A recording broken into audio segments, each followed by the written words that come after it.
know that, to be honest. It's broken operation. It's not Jefferson, it's the library again. When we use Jefferson, that's when schools in session, the buses use it as a practice for what we use for people to come and vote. Stop. Library. There is a new polling place, so there are two little ones now instead of one. It's a C3 and D3. And they little. Meaning that they're all going to be just in the back of two places. They can be able to see what's rocks for D. The only reason for that is the little pieces of the first taxing district put into those places. They have to have a separate polling place for those people. Few of them may be voting for taxing district commissioner, they have different ballots. Those different ballots, do we have the ballot samples back? Most of the ballots are all white, obviously, names and things on them. But,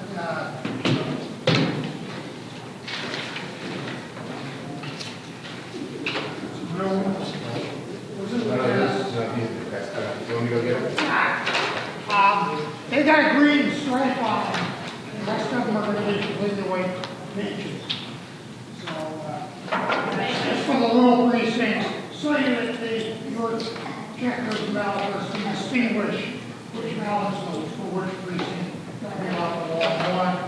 Doesn't matter this one. All ballots are actually the same. Yes. But still they have precincts on them because they're reported that way. That's what the green line means. It's the little precinct where you are. Most of you are close to the places. So there's that. Tracy, you're there. We're going to the back of the gym, the back of the building. Go around to the courtyard, you know the layout at Tracy. It's a U-shaped thing. The opening in the back. You go into the lunchroom on one side and the gym on the other side. It's only 2 steps there. You can build a ramp, if they did, if the handicap accessible that way too. No, it's 2 steps. Front steps, anybody been there? 11 steps. A lot of people don't want to climb that thing. So it's going to be easier. Parking in the back, all the candidates, will be decorated in the back, come out. There's handicap voting things back there. Going to have a place for curbside voting back there too. On the curbside, we got signs. At City Hall, we lost the road we did it out of before. We decided to make it an office, so now we can't get our hands on it. So now we're going to have to do curbside from the side, that way. We don't have a window, there's a door. There's no way of seeing out there. So we've got a sign that's going to have the moderators' phone number, the one we give the cell phone number. And we'll have people that can go out and deal with that. And we're going to do something similar at the polls, because same thing, Tracy, you can't really see where the curbside would be. The library is down the stairs to the curbside.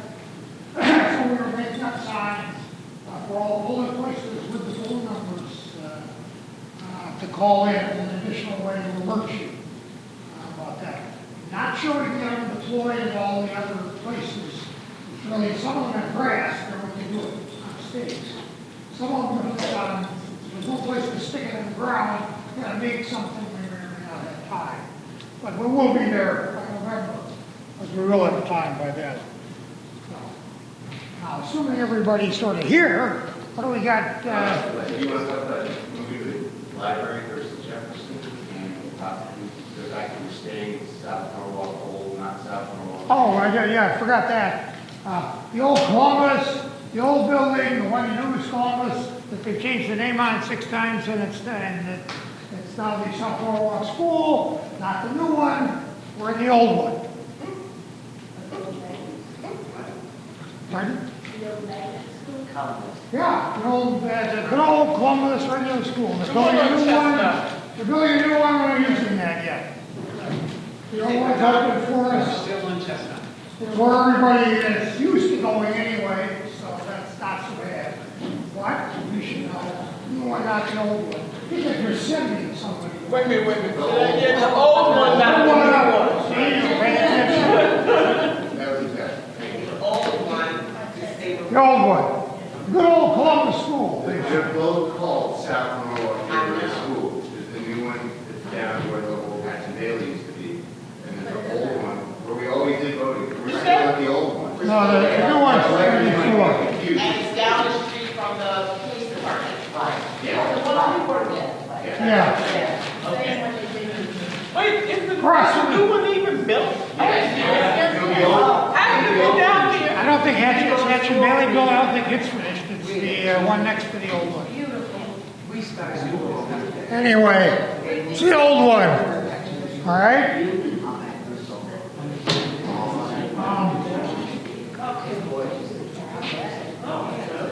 Okay, that's the quick stuff.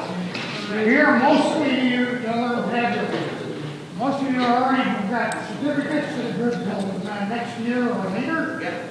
Most of you, even if you don't need one, we're not going to offer the full training until after the election. We literally got the new training from the state this week, or yeah, Friday last week, something like that. There's a time to set that up. So you all have certificates, that's all, everything changes in the vocabulary. Otherwise, basically the rules are the same. Probably it's the same rules that the things you're used to don't work with the new vocabulary as well. They all do the same things. That's part of my presentation here. Okay? Come on. Let's see, what brings my new next slide?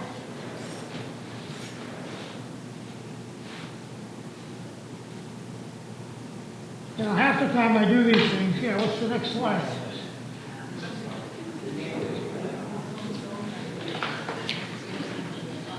It used to be down there. There you go. Okay.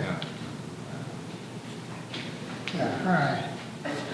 Okay, to remind you what the old ones look like, they're on the right. Yep. New ones are on the left. You might notice a couple things. Ever look at one of these little screens? Go on! Big screen! Notices that you can read, mostly in English, and make sense of. So that's good. What'll it do? Everything the old one can do, but better. You all remember your show tunes from Nanny Gets Your Gun? Anything you can do, I can do better. Got it. Okay? But not quite the same way. And there's some things in that song about that neither one of them can do, if you remember the song. Well, there are some things that can't, nothing would do. So, well, think of it that way. It does, it counts balance, it does all the same basic ideas. Okay. Big screen, no yes and no buttons. Large screen, instructions, buttons like on a computer or something to touch on the screen to get it to do what you want. It's got two keys, just like the old ones. And one of them's got some plastic on it. One of the other's all metal, just like the old ones. But they work in the opposite way in terms of which key does what. All right? Well, metal key is the one for the box, and the one with the plastic on it is the one for the tabulator, which was the opposite. Now, there's only two keys. You use the wrong one, try the other one. You all did that with the yes and no buttons when you were putting in the enter card, right? You all been missing up once, you forget which one, you did one, and then you tried both, or vice versa. Perfectly okay. There's no test on it yet. There will be. Okay. The tabulator's locked in. It's got its own key lock kind of thing that holds it in. So you'll see that there's no retaining door. There's no write-in bit at all. Write-ins are not separated. Write-ins are photographed. At the end of the night, the write-in is photographed on the tape. Okay? Well, there's no flipper that flip from one to the other, meaning the valves go in and lay flat, pretty much. So they doesn't make a big jumble of valves. It's a fitter. It's a lot more will fit in, it won't be emptying very often. For primary, obviously, not at all, not no floating. But even in a big election, not a lot of emptying. We'll get to that. The auxiliary bin's in the front, not the side. Same idea though. And open it up at the end of the night if there's stuff in. Of course, if you were emptying, where's your head? And it shows you which end you get to see, okay? You're here emptying, right? Now, your head is right in the way of the auxiliary bin, which is exactly the time the voter would be using it.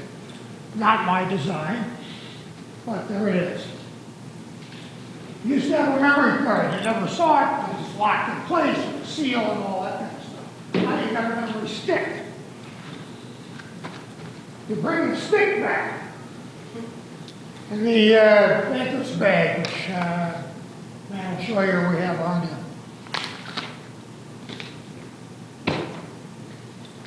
If the swap tabulator says it doesn't work, very unlikely. These guys don't jam up. The other ones work on their last legs, as you all know. But if you do that, you're moving the stick from one to the other. Instead of somebody having to come out and run the tape off. Also, this will print it whether it's jammed or not. It's a button to print, not the ender card to print.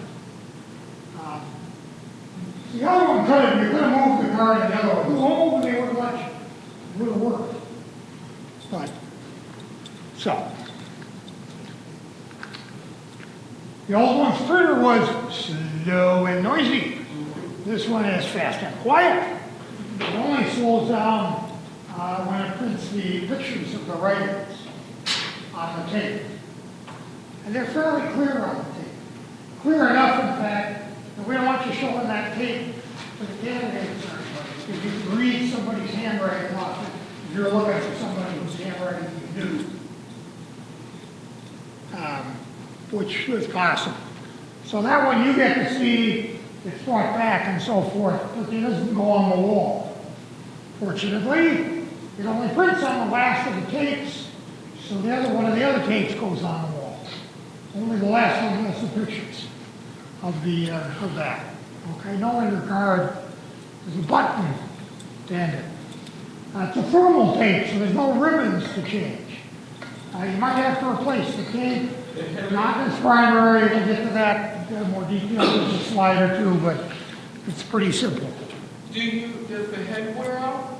The impact head for the thermal tape? There's no impact. It's the thermal stuff is on the tape itself, and it's a heat stuff. I don't think it wears out. It's even maybe serviced and stuff.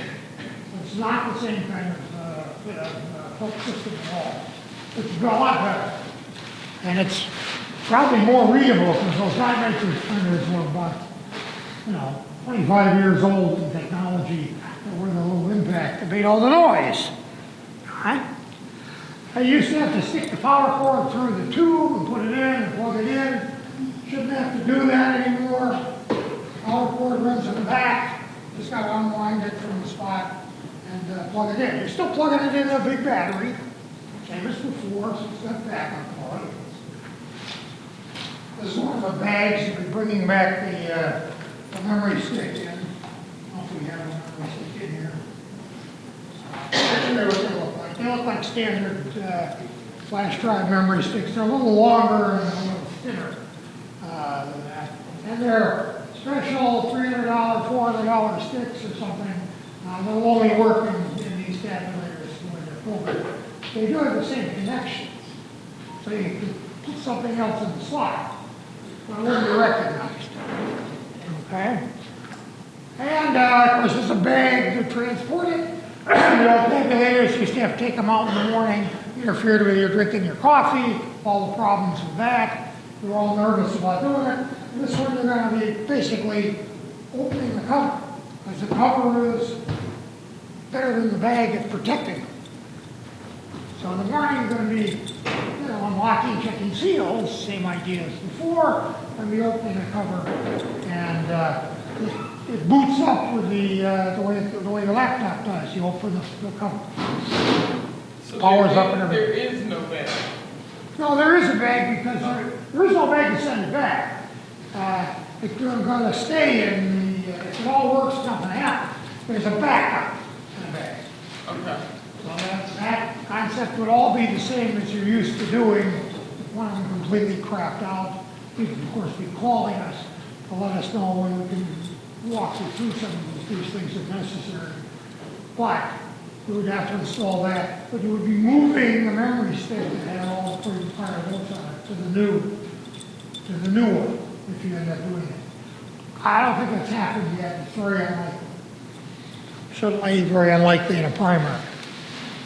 So basically the cover, lock, and seal on this replaces the bag and seal from the other one. All right? Those are the biggest differences. Takes a picture, like I said, that's the only thing. It's a touch screen, so the voter touches it. They're gonna see the message, overvote or no ballot, no votes on the ballot. If it says overvote, it allows them to go through all the overvotes, see which ones. And they get to decide whether to cast it as is or take it back and fix it. So right on the screen, Right on the screen, they get shown that. And the screen's got a nice big picture of jammed, and remember, counted or not counted. It's very clear on that. It's got a big X if it's not counted, a big check mark if it was counted already in the jam. So it's jammed. So like I said, it's already doing it better, but not quite the same. Wait a minute. Where are those slides? And none of those are on there. We're gonna put stuff up for this, particularly a new moderator handbook, which I have, but they're still, looks a little like the old one, but they changed it, and not for the better, but it does have the new stuff in it. They don't know how to put big pictures in it, I did. I think I'm convinced them to fix it, but whatever. We also get one of these, $150,000 of state money, $10,000 a year just for servicing, high speed, super duper. We're afraid to touch it. We're not likely to let you guys do it, though. We got it figured out. Can you go back one? Yeah.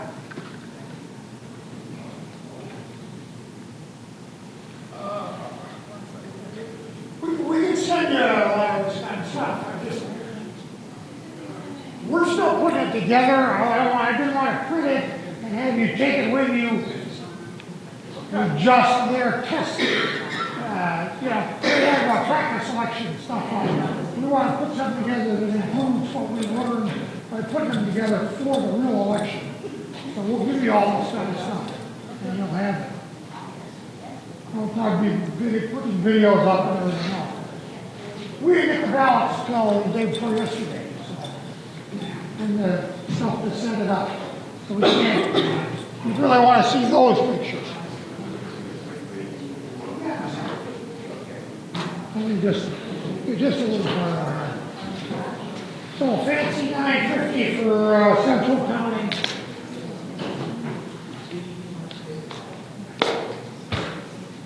We've kind of played with it, but we really don't. It has 400 pages of instructions, and we haven't got it down yet, so we're probably going to have to be doing it ourselves till November at least. We've had a chance to digest how it works. There's enough to do.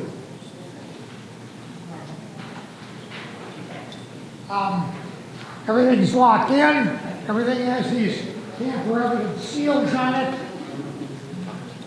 Ballot jams, covered that. There's symbols. There's no, these things have never been hooked to the internet. The stick goes back to a computer that's never hooked up to the internet. It will accumulate the results, and then that'll be a process to send them up to the state that way. But the state doesn't have any way to receive them yet, so we can't really tell you a lot about that. We'll show you because we're done with this. It takes about 5 seconds for each ballot to scan because it's got to take a picture. And there's a little clock mechanism and so forth. You'll see that because we'll do that. Big touch screen. Terms date, I covered all that stuff. Okay. Election definition, that's the memory stick we get off the computer system to put in and program the tabulators, which we do ourselves. The other ones came in a package and we just plug them in. We got to play with these. The Matt, I let Matt do that because he's smarter than I am about that stuff. Ballot exceptions. That's what the ES&S tabulators call overvotes, blank ballots, and so forth. Problems that were string marks. Problems the machine has in reading the ballot. Those are the things that the voter will decide on. You know, well, we can't read your ballot. You got to decide what to do with it. And they'll be able to do that on the screen. Okay? But any of those are what they call exceptions. Overvotes, undervotes, no votes, stray marks, that kind of stuff. And then they have a query in the voter about what they want to do. The ballots are different. We used to have a fancy marking pen, much like this one, great big thing on it, marked a lot of ballot. Bleed through these ballots. So if you don't use that, you can use the regular old Bic pen. Should still be black and blue, so the camera picks it up properly in the system. Ballots can be a little different. And we're somewhat concerned about that because if you've been watching the news, the city has got 3 ballot charter change questions for the November ballot. Well, we got a lot of things to vote on too, so I'm not sure what the room situation will be. Tabulators will take 18-inch ballots.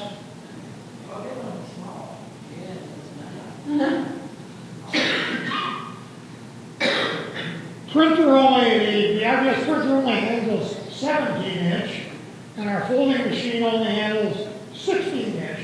So we're kind of hoping 16 can be squeezed into a 16, but we don't know. The ballots, this is one of them, these were samples. This again, I would have real pictures on there, we just got them. So we haven't had a chance to fix the slide. That's why I don't want to print them this way, and as you expect them. Okay, that's what they look like. Number 1. An audible alert speaker that would make noises with the valve and stuff like that. They haven't paid for that, so you don't have it. It's, the holes are there for a microphone. It looks like it has it, but it doesn't. State didn't pay for those. It may not be necessary. The other one did. Compartments. It's 1 in back. It's 1 in front. 2 in front. Oh, 2 different things in front. 1 in back allows you to get into the actual opening of the scanning part, to clear a ballot out of there, or smudges and things like that. Couldn't do that with the old tabulators. So that's 1. Also, the rear compartment has a backup memory stick. Wired in, it stays there. So when you're done at night, you'll be bringing 1 to us, but there'll be another one in the tabulator for security. And it's wired in with a fancy blue wire sticker. You might use about that. We have lots of those wire stickers. Nobody's used them in the state for 10 or 12 years, but we have lots of them. How did we get them? Nice red ones you're used to. We were down to our last 2 or 3 we ran out and borrowed them from Westport a couple of years ago. They made us take all of 2 bags full of old wire things. We were looking for revenge. We were trying to find a way to make them take them back. We needed something from us. Never came up. There are people now who knew. We only really worked with the old. So I'm still here, only I remember. But no, at least they're useful.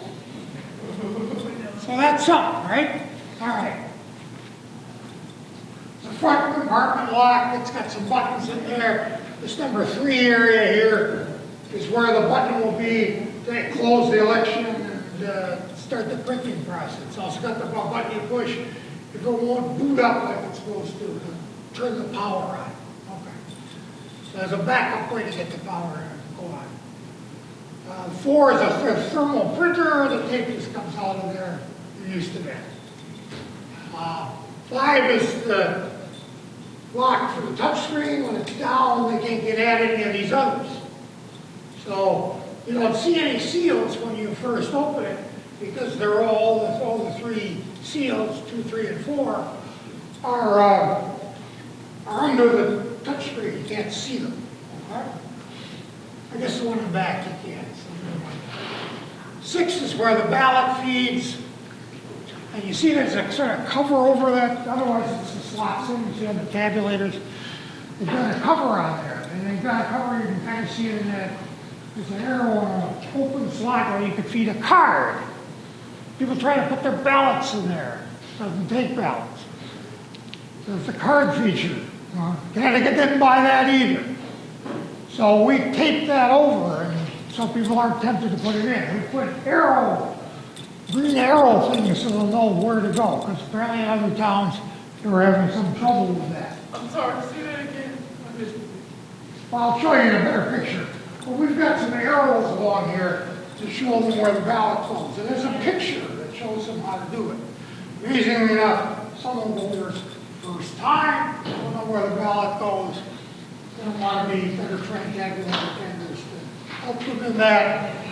And we're recommending that if you're getting a line waiting to use the tabulator for any reason, but you don't line up where they can't see it. You kind of line up at an angle so they'll see where the person's putting their ballot.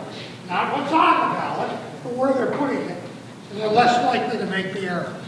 This will go away after everybody's used it once. But right now, that's what we've got to report. And of course, a great big touch screen.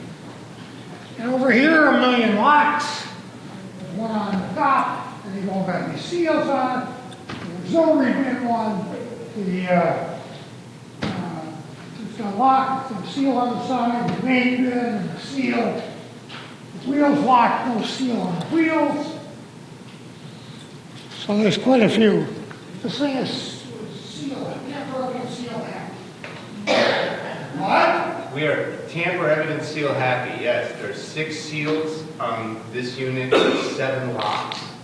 It may seem like a lot, but it's still going to be a lot faster to open and close than it was with the previous version. And you can read it right off there, you know, how everybody can look at the seals on the back of those tabulators and put them out and stuff. So that they have any of those, yeah. So we still have to lock all those units? Yeah, I'm going to walk you through it. You'll be, basically, the ones that replace, if you log again, the others will all be listed. Yeah, it shows up with 6 seals, it comes back with 6 seals. Yeah. Or it's easier to remember that than which ones are more important than others. So that's what we want to do at the moment. Okay. You got some food you might want to look at. So keep attention so you can get to it.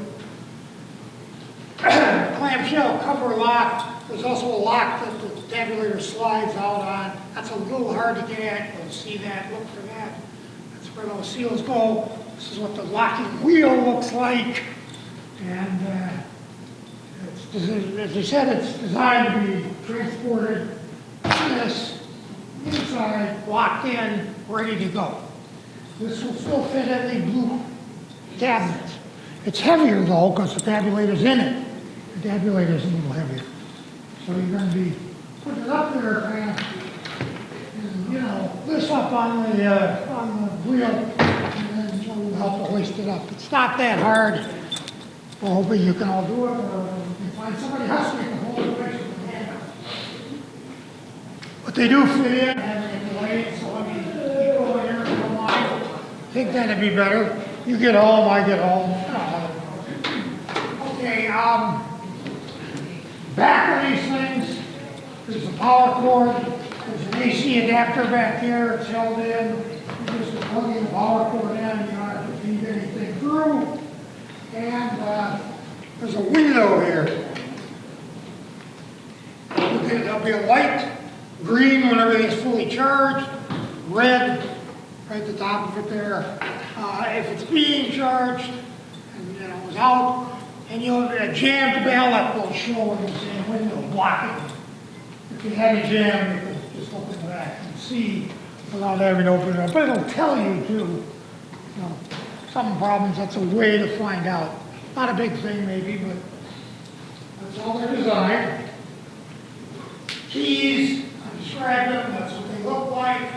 Opposite of what you're used to in terms of what they do. So locks, 6 seals. There actually is one more seal, the thing in back, for the backup, the memory stick is sealed. It's not on this list, because you're not touching it. But these are the seals you might be doing. And the difference is the touchscreen lock doesn't have a seal, everything else does. So what the memory sticks look like. Fancy, the second one, as I mentioned, the election qualification code is on one of these. That's what programs the memory sticks. We do the programming from that. They download that to us. That's where that all comes from. It's faster though. We're not waiting for the U.S. snail. So if there was some problem, maybe we just had one. Oops, I'm sorry, we didn't put Spanish on the ballot. On the machine, it'll do. You can change the seating instructions in Spanish. Didn't put them on the code. So they Just fixed it last night. They fixed it and sent it to us. We're not waiting for the snail. It just, you know, it's in a dollar. So there's speed. That's what the one in the back looks like. Those are the old wire seals. Alloy actually break that twist tab off. And you won't be playing with that. It's really telling you if it's there, it should stay there. Who's this? Okay, on the locks. The regulator release lock is kind of recessed on an angle, a little hard to turn the key on. Main ballot pin. That's this side over here. And another great convenience is that we had totes that fit in the machines perfectly. Doors will fit are here. We find new totes. And we'll go in and we can put them in there. We found them. There's a really fancy one. I'll show you a picture of it. New York, key, locks, and all that kind of crap. I'm not doing it. Anyway, this one is thinner. Otherwise, it's just where the ballots go. We're going to throw a bin in there, drop those things into the bin. You can change out and change back quickly. In the years you have to do that. And it also, you know, anybody doesn't touch the ballots actually at all. They should be all locked up and ready to go. And then if there's a recount or something, it's all locked when we touched it. No question what happened to it. Backup battery, that's all the same. Look, the battery in the wall, extension cord from the battery to the generator and the power cord to the generator. Extension cord, we send these, you know, the orange ones, not your lamp cords from home, okay? They wouldn't take the power. The seals, the cover. What you need to know about the covers is that this one's kind of spring-loaded. You may want to push, you have to kind of push down on it and lock these things. But that's not the lock, of course. That's just the cover holder. The lock, that's so the lock will lock. It's push it in. Because it's like a Pelican case or something. It's sealed. So it would stand a lot of water, you know. The leaves aren't going to blow in. It's not real good. It will look like your garage. So you have to push it down, and when you're closing it, you have to hold it down under the lock so you can open it. All right? If you do have to install it from a bag, You have to unlock the lock here, you have to release it, and it slides out. There's a power cord in the back. There's a trick to doing that one. It's got a sort of spring lock power thing, a power cord on the back. So you have to pull the sleeve of it out a little bit and it'll come out. If you had to do this, you could call us. Just know that the power into the back of the tabulator, if you ever had to change it, is a little tricky. We could talk you through it. We don't think you're going to have to end up doing it. Slide it in. Otherwise, it's basically the same idea. You put it in part way, you hook it up, and then push it in the rest of the way.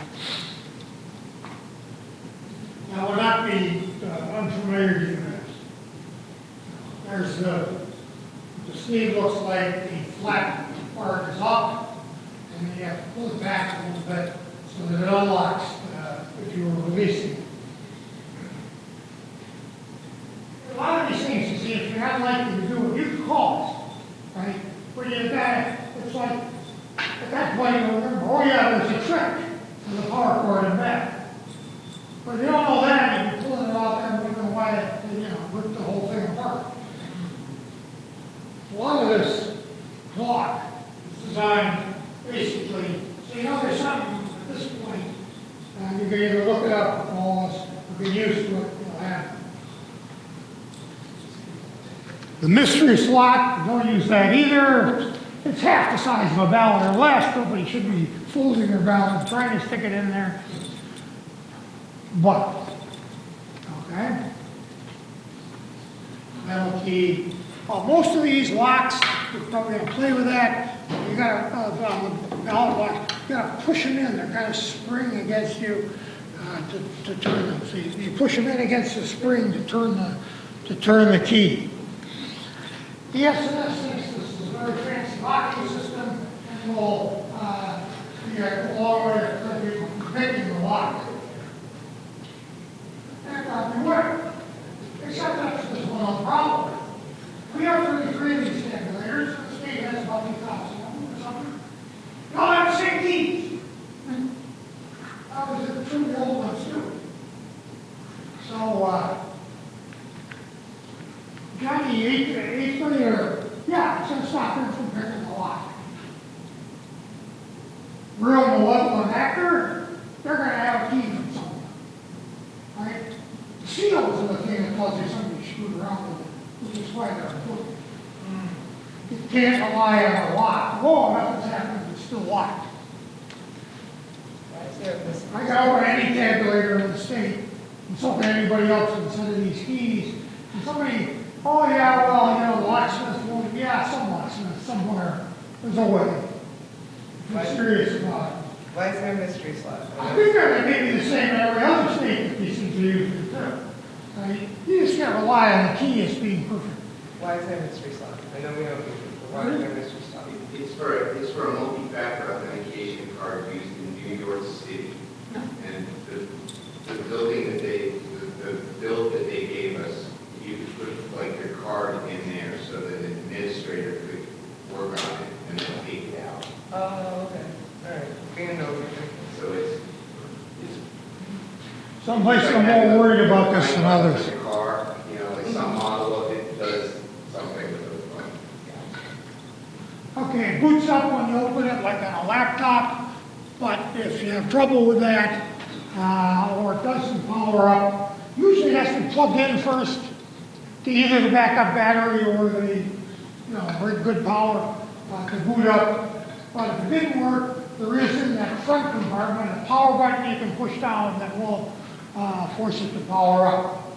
In that same place is the close pull button here. This is the memory stick that you would push at the end of the night. That's why that compartment is locked and sealed, so somebody else can't do it besides an official. But that's where that button is. Fairly simple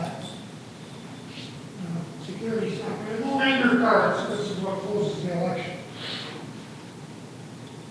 Governor bid in the front, I kind of talked about that. There's no second door. People can put their ballots in and count, and you'll take them out at the end of the night. Run to the tabulator, just like you done in the past. Some of this is designed ultimately to be used for grading moderators. They're done, we've done this, so it's more comparison. Obviously, over time, I'll just tell you about the new one. There's a little flap inside there that you have to have open or you can't do valve. When you're getting going, there's a code. It'll ask you for a code. There's several screens like this that you won't see that are for other purposes. They all look the same, but they'll tell you what code they want. Or there are 4 codes on it. Yeah.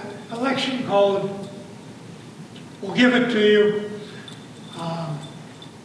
Remember, it's case sensitive, like a lot of them. So if it's a capital, you got to do the capital on the thing. So test stuff we have set up have too simple a code. I'm not going to tell you what it is, but you're not using one that simple. Well, it won't be probably 8 characters. Not really too much. But notice some other things while you're on this, right? See that question mark up there? If you touch that, the thing will try to give you some help. That is, it'll put some instructions on the screen. So, and then it'll tell you, how to exit that, get back to the screen. Now, some of these help screens are good. Some of the help screens are, go back to the previous screen and read it again, kind of help. Not so much. Not so great an instruction. See, there's some symbols up there. One looks like a jar with some branching stuff plugged in, the red one. Red one means there's no modem in the system. There is a spot for it. It's disabled, but there's no modem. The plug that tells you it's plugged in, that kind of stuff. There's just a few of those we'll show you. But the help is not really an icon, it says help. The ones like that all say what they are. Some of the others, you need the checklist to see what they are. Not sure why they decided. Those are the only codes. There's a public count. That's the count that you're using on the little screen. Number of ballots cast today, kind of count. There's a sometimes see what you call a precinct count, a protected count, excuse me. And that's the count since the last time the machine was serviced. So that's a lifetime thing. It's like trip mileage and total mileage on your car. I have a question. I'm sorry, quick question. But that one on the top there, that's the one that you're going to be giving us every 2 hours. Yeah. Her. You don't hear her when she's talking. Oh, I'm sorry. So those are the only 3 codes that would pop up in that area? Pardon? Are those the only codes, or are you just going to give us codes? Well, they're different ones, and I can list the ones that might be there. I'll have that on another slide. You just need to pay attention that there is stuff up there. You're only going to need the election code. Yep. The other codes that you would need to do, like, configure the system initially, so you won't need that. There's an override code, like if you do need to swap memory sticks back and forth, when we walk you through that, we would give you the override code. But the only one you're going to need is the election code. Point is, the stuff on the top is meaningful. And some of these slides we want to change in the future because the slide itself has, test elections or other places or non-existent things. And you see those on a thing and you know the authority. Well, we'd rather, have you know that some of those will say Norwalk and which election it is and that sort of thing. So that stuff up that blue band is meaningful. And you can see all these buttons, these screen buttons you push as a touch. So if you open it up, it takes a little time, it boots up, it gets ready, it says it's ready, it's found the election definition. Obviously it won't look like a Channahon Precinct 1. It's got electricity and open the polls. I think you'd have probably figured that out. All right? It's not hard. The buttons are pretty self-explanatory. It's only the first time when you make it puzzle. So that's good. All right? So we have to go to voting modes and reports. Remember, the first thing you're going to be printing reports. We automate that. It's not how many there are. There'll be 3 in the beginning, 4. got S3 at the end, like before, except before, the middle one, the third one, and the first one at the end are what's going to moderator return. This time, it's the first one and the last one. First one, because it's got a configuration report attached to it. And that's useful to bring back. And the last one, because that's the only one with the writings on it. The others put on the wall, or, you know, one on the wall and one with the ballots. Just different one. There's no way to roll it up and put it in the printer anyway. So you really couldn't use the middle ones. You don't need to be discontinued. One more button here you haven't seen before. Show me how. I'll put a picture of what it's telling you to do. Go to voting mode, I'll put a picture of where it is you're gotta do something. You push that. It comes up occasionally. The pictures are good. Usually. Most of these screenshots we stole out of the manual. That's why we haven't gotten, we can get to this point with our own. So it may not be programmed identically, we're going to try to fix that for you. So printing, okay. Sometimes it can give you a choice. You can print more tapes or whatever. Really no reason at the beginning to print more tapes. But if you start to print tapes, the morning, of course, has the zero totals report that you're used to. Well, you don't want to print any of these event log ones. Those will go back to the last time anything happened. They can be 25 feet long with everything that's ever happened on there. And report format is important. Weirdly important. The public format has the totals for the candidates. The detailed format has the totals for the candidates and the number of overvotes and blank ballots. The way computers work is they'll add things up. The number of votes for candidates and the number of overvotes doesn't count for anything. That's blanks on the old machine. Or blank ballots or whatever. That was a blank on the old machine. Those numbers add up to the number of ballots cast. Everything gets counted. So you want the detail. The people used to see these things add up. You'll really see it in this primary, obviously. There's only two candidates and no write-ins. And there's no real, an overvote is no votes on it. And there's, and an undervote is a blank ballot because there's only two choices. Public and detail. We won't be programming how it prints, but you should understand those. So real quick, I'm so sorry. So you said zeros, obviously zero is Zero tape is the voice is warning zero tape. Then when we're closing, nothing on top and report type. If We you're- don't have to run, you won't see this. Okay. It's gonna, this is like a what if scenario like this. It will automatically print zero tapes where you will automatically print. We're programmed to do that. This is like if someone's standing over you from a candidate standing there and saying, hey, I need a tape of my own. He's teaching you how to get into like the admin console. In practice, it's just gonna print 3 zero tapes. It's gonna print 3 closing tapes for you. You're just gonna cut it up. You won't even have to get into it. We may, it's very fast. Is We it 2 may, 0 plus the detail with the images, or is it 2 0 plus the detail of the images?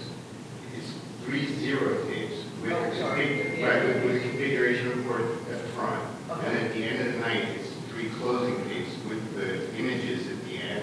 So the third one you put in the moderator's book, the second one goes on the board, the first one goes in the house. this one is fast enough. You know, we may be able to program it, or we may teach you guys in November to make copies so you can give a copy. Candidate, candidates one, and another candidate. Party, get somebody from party input. We'll try to communicate with them and see what they want. The press wants. They'll print pretty fast. Those will be ones without the images. So that doesn't print for that. So you just Fast said enough to do that. report will be with the zeros And then the end one, what was it, what was with them? So I'm gonna walk through. Okay, sorry. The other one has the right-hand side. Well, you're no right-hand to this primary. You're gonna see it and you're gonna touch these machines later. So Yep. you can do it until you guys all feel perfectly comfortable with the opening process and closing process. So we want you to understand, this is what the, looks like where the ballot goes. You'll notice there's a black screen there. Most of the ballot is obscured when the tabulator is grabbing. Before a voter is decided whether to return it or not, you used to have to come up with, as we get it out, and put something on it. This kind of solves that. Or it has a slot, you take over the slot, so we weren't tempted to put anything in it. Hopefully that'll work. We got spare, but that arrow and more arrows.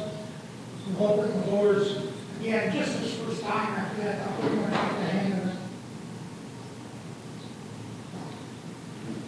Casting, there's an animated thing showing that ballot going in and out.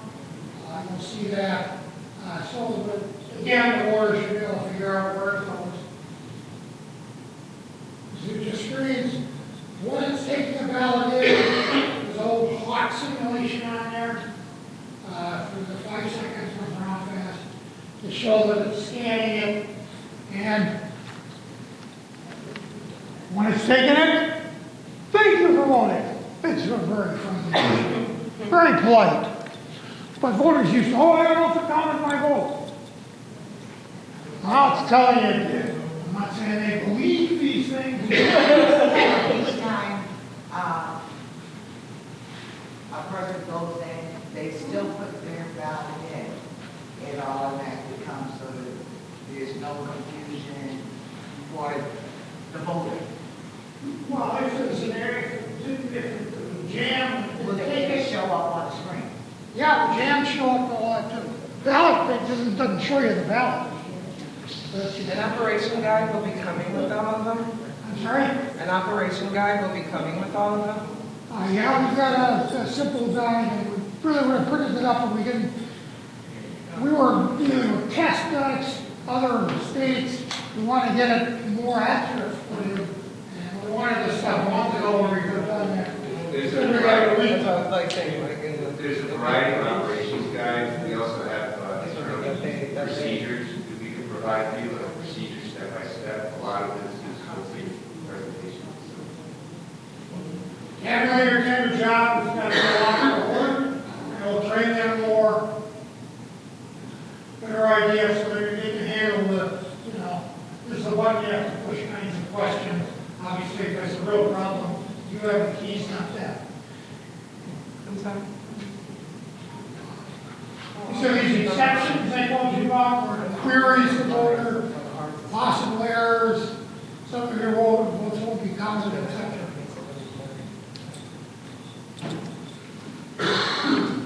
Okay. Not in a recount just like before, if necessary, but the detailed report will print stuff. Undervotes in the past were just ignored by the, not like ballots. Undervotes are just ignored. These are pretty much programmed under to norm two. Otherwise, you could have 15% of the ballots with an undervote, which would be typical. You won't get around to those last races. So, we don't want to reject it or query it for all of that. So 2 questions. One, because on the last slide, right, because last time we were trained, you guys showed us a whole big thing about languages. You know, we'll bring that up. Now this time you're saying Spanish and English. What are we? There's a choice for that, but we don't have a slide for it. But we've got them on you Haven't now. got there yet? I jumped ahead. Let me show you. We can show it to you when you do the hands-on thing. There's a button for other languages, and you can switch the mode to Spanish. No, and outside of Spanish, other languages. No, the only other one in Connecticut that you paid We're only required by the state to use English and Spanish. So last time we were here, and you guys had this whole thing about Oh, like, maybe the translation program?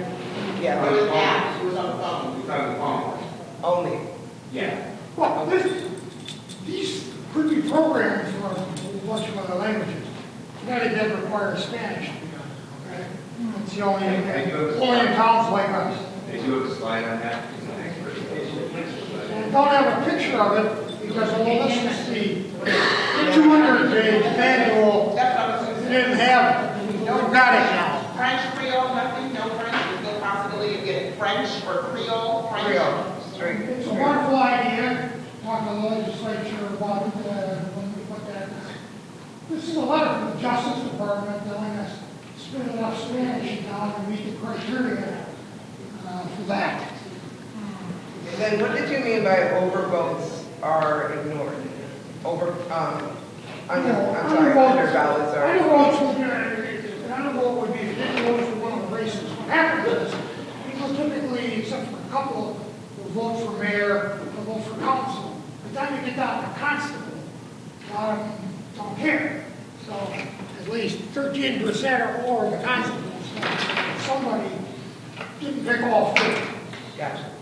And, you know, selectmen didn't matter, didn't much care about treasurer, typically alone, more.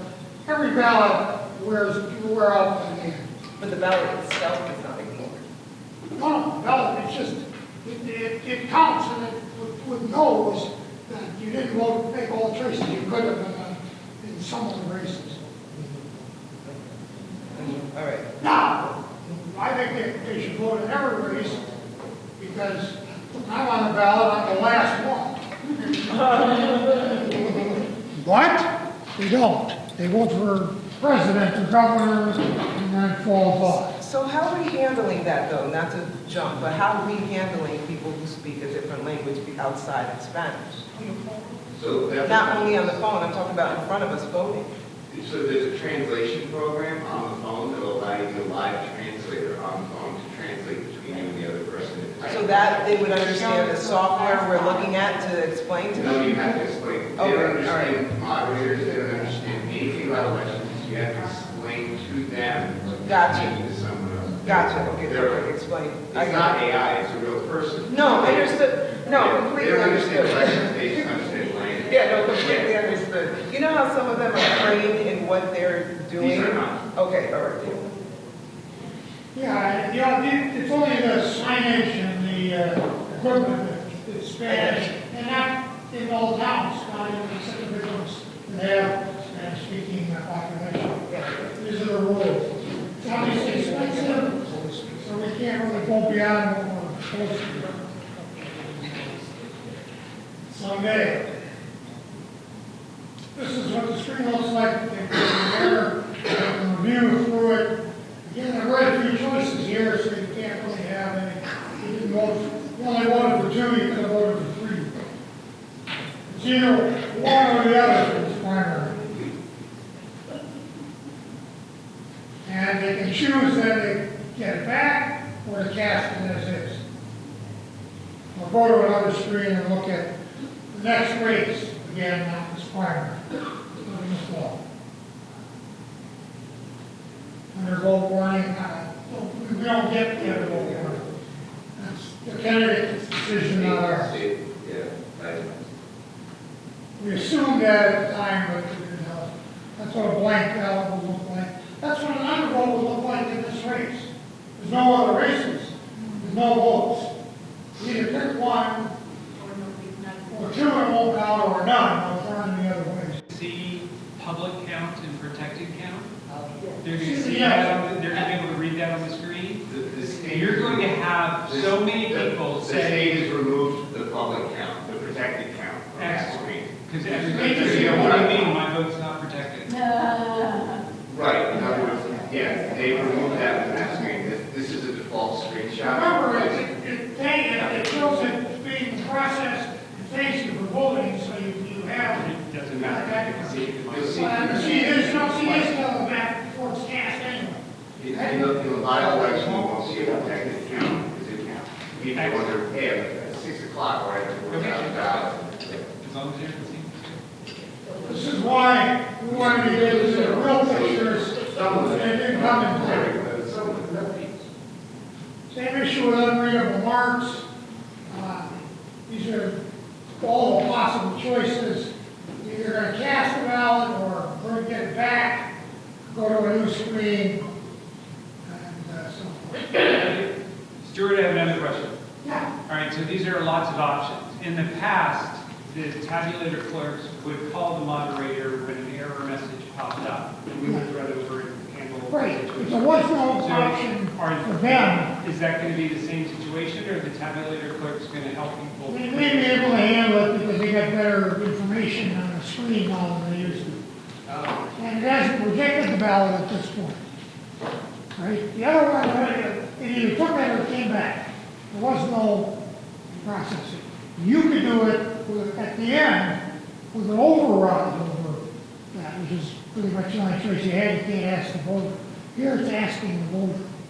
The tabulator tenders are going to be trained to handle the basic exceptions, like an overvote, a blank ballot, something like along those lines, and assist the elector in making a decision whether to return it so it can be spoiled or whether to take it to fill out something. The tabulator tenders can be trained for some of those basic things. If there's a jam or something of that nature, that's when they're going to call you. So, It's Gino, so the regular, the interface with the elector, at least that's the intent, so that the elector can say, oh, I filled out, I picked 5 instead of picking 4 on a treasurer or something like that. They can have a return to the tabulator tender can explain that to them. They don't need to call you for every single overvote. we're open. Fine. Which ones will, the smarter ones are the ones that pay more attention. And the ones that don't, if you can. Everybody's starting fresh. We'll get better as it goes along. For everybody. First time, there's always going to be a really dumb question. Just, yeah. So let's just say like there's, I'm pretty sure, I think I know the answer. So let's say like they did like an overvote, for example, right? And they make the decision to take it back. The tabulator will then give them a new ballot? No, they have to take it to the ballot board. I mean, I'm sorry. Yeah, it's out, they take it to the ballot board, just like before. And they get a new ballot? Yeah. Okay, all right, okay. And the ballot board spoils it. Well, all that, you know, All the same, that's all the same. okay. That's all the same, that's why I'm not trying to cover it here. The difference is it'll tell them, Right in front. for mayor's race, you overvoted. For treasurer's race, you overvoted. Okay. And instead of the tabulator tender having to like guess, out of these 12 races, where one to pick 4, to pick 3, to pick 2, and having to guess because they can't look at the ballot. None? They're being told specifically which races they That's, messed up on, and then when they go to spoil it, they can review it. that's perfect. This is all we had when we did this on languages, but we've now got something where we can actually show you what it looks like on the screen in person. We don't have it on the slides. Through the slides, because we knew we needed something there, so it's more like a placeholder at this point. And it has a variety of languages it's capable of doing. What? Spanish is the only you're going to get. But you can see here that it has those others. CSS tabulators are used in half the states and countries. That's their marketing people tell us. I don't know if there's one precinct for the whole state, that's a different question. Okay. And the indecisive voter, I kind of mentioned that. You can't let them stand there and block the vote. So you're going to have to get up and tactfully explain and get them to take it back, and then you'll help them out the other voters can do it. Okay? Ballot jam, notice there, not counted. That's what it looks like. Very clear. Used to say that it was on the little LCD screen, but not nearly as clear as that. And was counted. Now, why is that picture different? They never put that picture in the manual. It doesn't steal it. We have to make one wrong. So it's a PDF with gravel or everything. Now, obviously, it's professional people doing it. So that's what the screen looks like. We jammed one, and that's what it says. When we finally got it down. This is the other homes. You really won't see that. Some of these we would use to trade registrars. We want to, again, have some places where that stuff could be inserted. Here are those screen icons.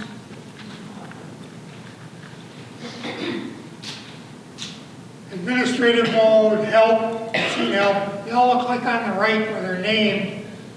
Because I don't know, there's one here would say languages to me, just looking at it, right? Tools, yeah, it kind of does say tools. Write-ins, the image looks pretty good for that. Right. But they all are labeled. These, the plug is electricity, it's receiving power is weight. Image is being saved. Saving the images is supposed to when it's white. Election definition is in. When it's white. When it's red, problem. Modem, that's what that looks like. That wants to be red. Because you don't want a modem. Kind of would prefer that it only had all white or maybe red was something you had to pay attention to. But that's what it is.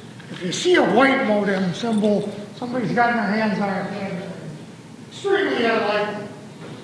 But mostly those are the others. And this will be in stuff again. And there are these other things that aren't even in their book exactly. Exit. The show me how, gives you a picture. The yes, no, and stop are pretty obvious.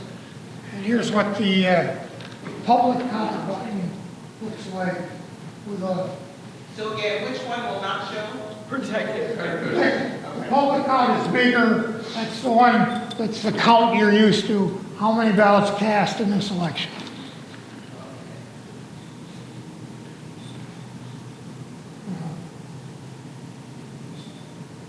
Tools do things. This really is up in the area where we would be splitting it to the registrars. Closing, process the auxiliary bin, you're used to doing that.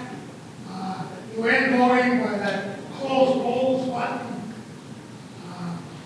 And it gives you a second chance, and then it shows the symbol while it's doing it. And then you got it. And the reports will print. Can't do it yet, but it is capable of closing the polls so they can reopen it, like you would have to do it early voting overnight. Close temporarily, but not finally print the tape. You'd think it would be an easy button to push, but it's more complicated than that. So far, that's not even legal because the legislature didn't pass it. I really don't want to trouble you about it now. We're going to do that. It's really just as an early voting thing. We'll cover it separately again before November. But there is a process for that. Various reports you can print, same kind of stuff. Here's what they look like. These are the differences. Configuration report looks like this. Got all sorts of setup information on it. This is a results report. This is the detail with the overvotes and undervotes. Otherwise, the results numbers are the same.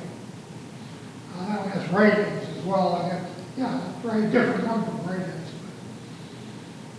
Not, those are just tapes and something different, not identical.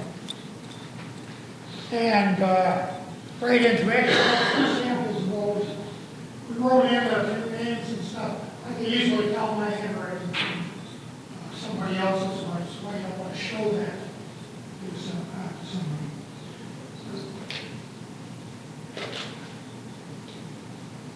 What you don't want to have is vote by, so there's no way, the system is designed so there's no way to prove you did what somebody was paying for. Well, if you can't prove it, you're just taking their money and you won't do it, so nobody's going to do that. That's basically those differences in page. Of course, there's a 0 to 2. Collection codes. Shut down if you need to. Forget the early voting again, we're going to cover that. Maybe in the future they'll be doing that a lot and do it.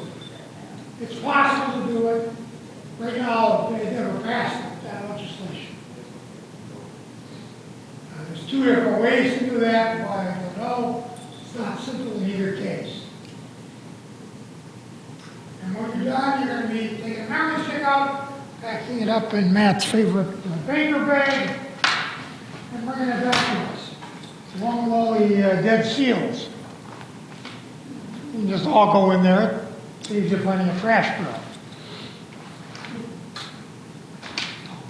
And you'll be, they're gonna come back really nice, and everything with seals is gonna have a seal on it. Right? Are they gonna be the same seals that you've been using? Actually, we got some, they are the ones that sealed the memory cards in the old ones. We've got some samples of them here. You have seen them. The red ones that look like a lock, we'll have them up here. Except we got some blue ones that actually fit better, so we may be doing a mix of that stuff. Where you look at the ones that fit best, is that indentation way would go in the tabulators themselves is, a certain size and shape, and like something fits in there. So some of the ones we've used in the past wouldn't work in the tabulators. Although if you got one of the old ones with beads on it and stuff, they would go through these locks if necessary. But usually they'll be these squarish things, rather than the ones you're using for the blue cabinet. Any lock, any ceiling to fit in is legal. Usually you get those red ones. That's gotta be pretty much it.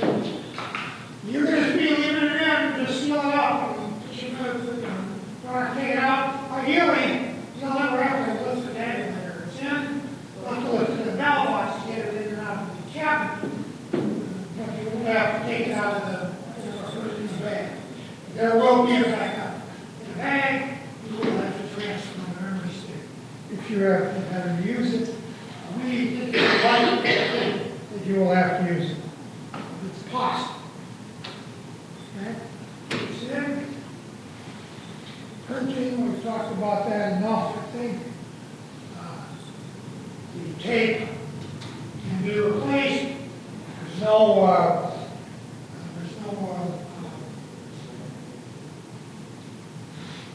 no spindle in the tape. It just sits in there, and the back cover, or excuse me, the front cover has this blue button which opens the door for the tape. If you open the tape door and you want to pull it out a little bit and tear it off, it's closed, otherwise it'll fall back in and it won't print properly. You're rolling it up, and it's got a nice perforated edge, it tears nice and clean. You're used to doing that. Change the tape, it's on here, we'll print this kind of stuff up for you. So that if you're putting it in, it sags in the middle. I can't really show you because I got to do it backwards, and rolls this way. So the tape goes around like that. If you continued on, it would end up on this side. So it creates tension so that when you're printing. Yeah. Smiley face. It's a smiley face. Well, it's held by the whole thing against the printer head, basically, and it will go right to it. It works perfectly. But you just can't let it flow back in. You gotta have a little bit sticking out, close the door and tear it off, so it stays put. And something holds it there. Alright? Changing the tape. Conceivably, you'll be cleaning the inside, you eventually might be cleaning the inside of the read head. You couldn't get it at that mill machine. And we do have totes for inside, which we'll be using at least if we ever think we have to change them. We're going to have them all the time for this. Note that the ballot box has these wires in the back that guides the ballots to lay flat. You see them in the picture, they're highlighted there. Well, if you stick the tote in all the way and then open it up, you'll hit the wires. You don't want you to damage the wires. So you want to be careful. Know that there are wires in the back. Don't whack them. Although, again, maybe by the next presidential, we'll be actually putting swapping one of these for another. Certainly won't be this much in this primary.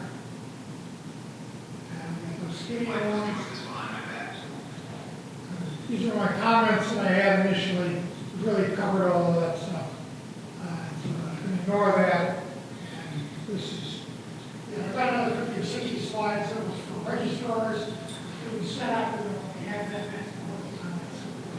So that's what I've got. And we can do hands-on. I don't know if you need more water or anything, whatever you guys want to do. Yeah, great. So, At least you're able to stretch your legs with hands-on. yeah, people standing up. Yep.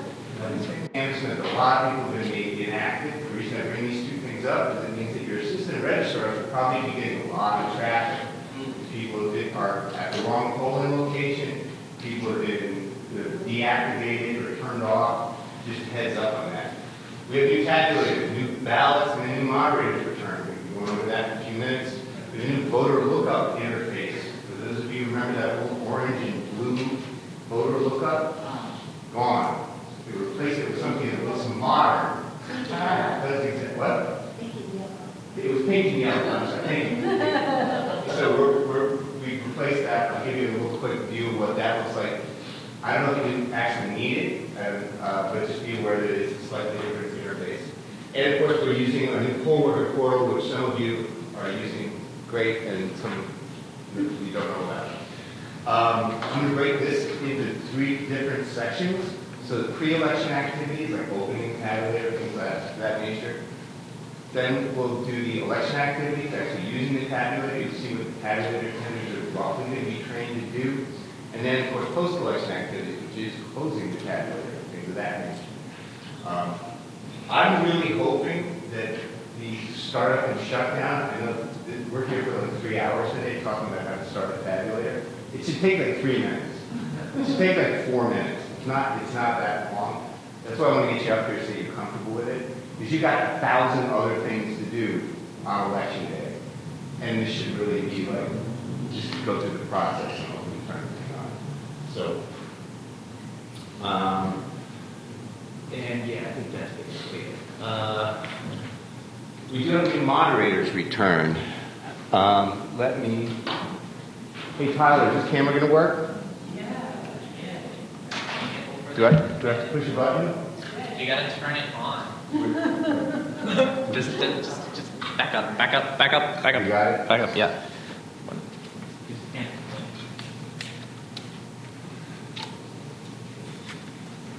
Tech support.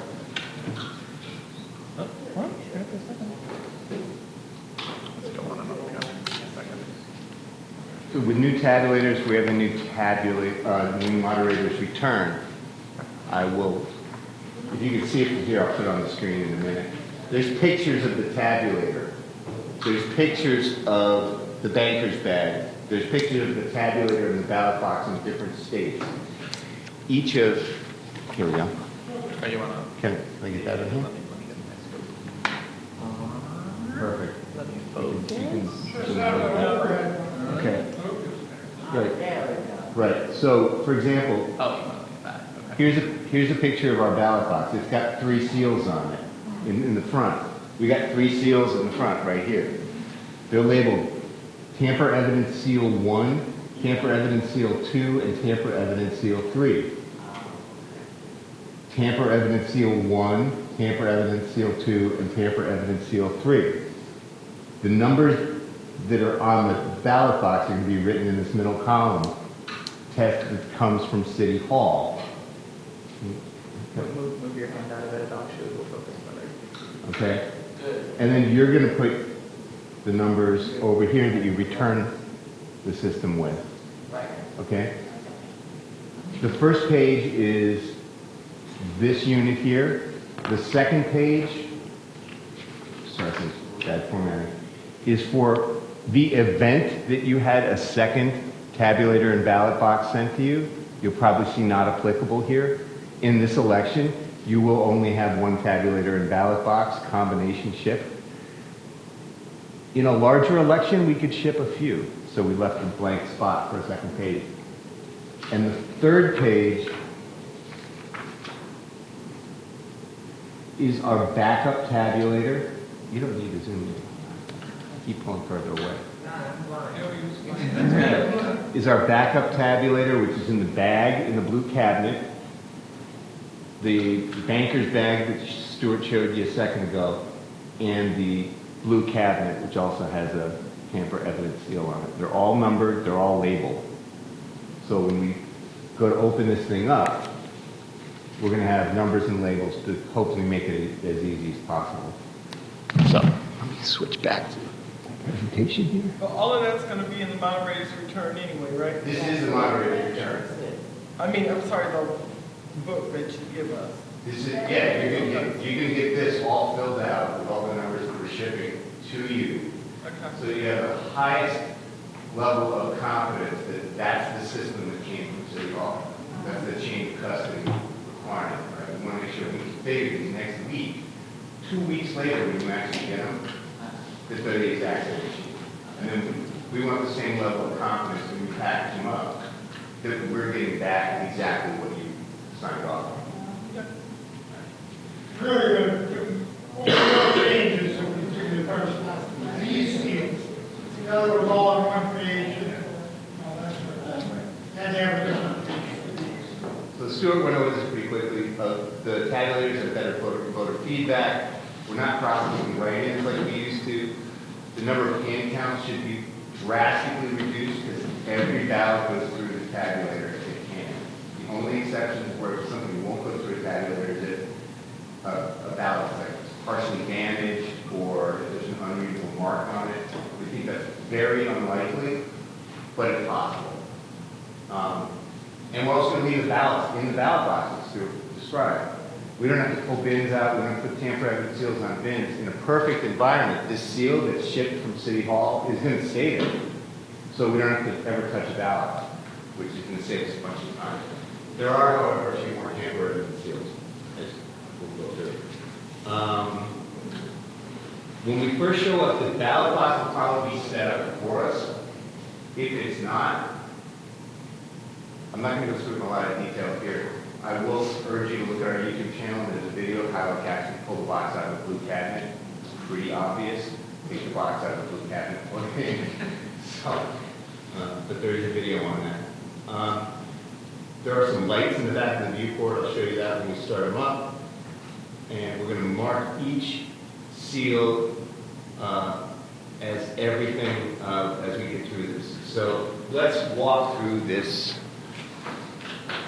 so that we can actually get our hands up dirty in a minute. Let's see, where are we at?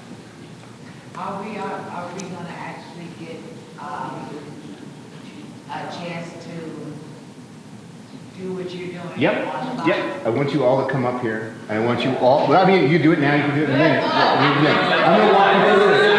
Yes, we've got 4 here. You guys, the way I really hope that you're going to walk out here feeling perfectly comfortable with the opening and closing procedure. Right? The way I always told my kids was, don't practice until you get it right. Practice until you can't get it wrong. And I want you guys to just make sure you all feel comfortable with the process. Okay. Okay. So a few things that we need getting started. Obviously, our moderator's return, our banker's bag, which contains a few tamper-evident seals that we're going to put back on things, a pair of scissors, and our keys. Okay, right, there's 2 keys. As Stuart described, there are 2 keys. There's a metal one and a black plastic one. It would be nice if the black plastic covered key went to the black plastic container. It doesn't, it's the reverse, so, okay. First thing I'm going to do is I'm going to open the clamshell case. Right, so I think we're going to open that up. And I'm going to pop the tamper-evident seal on the clamshell case. And I'm going to check it against the moderator's return. If the number's right, we move on. Okay, I'm going to put, if any of these are wrong, call the registrar. Right, so I'm going to put the tamper-evident seal in the banker's bag because I want to keep those. And I'm going to open this guy up. And there is our tabulator. Then I'm going to use black plastic key to unlock the actual tabulator and turn it up. It's going to start to boot up. While it's booting, I'm going to do one more thing and start checking other tamper-evident seals because it takes about a minute for it to do that. I'm gonna open up the auxiliary bin, okay? Which is the same basic process. Unlock it. I'm gonna break the seal, check the seal against the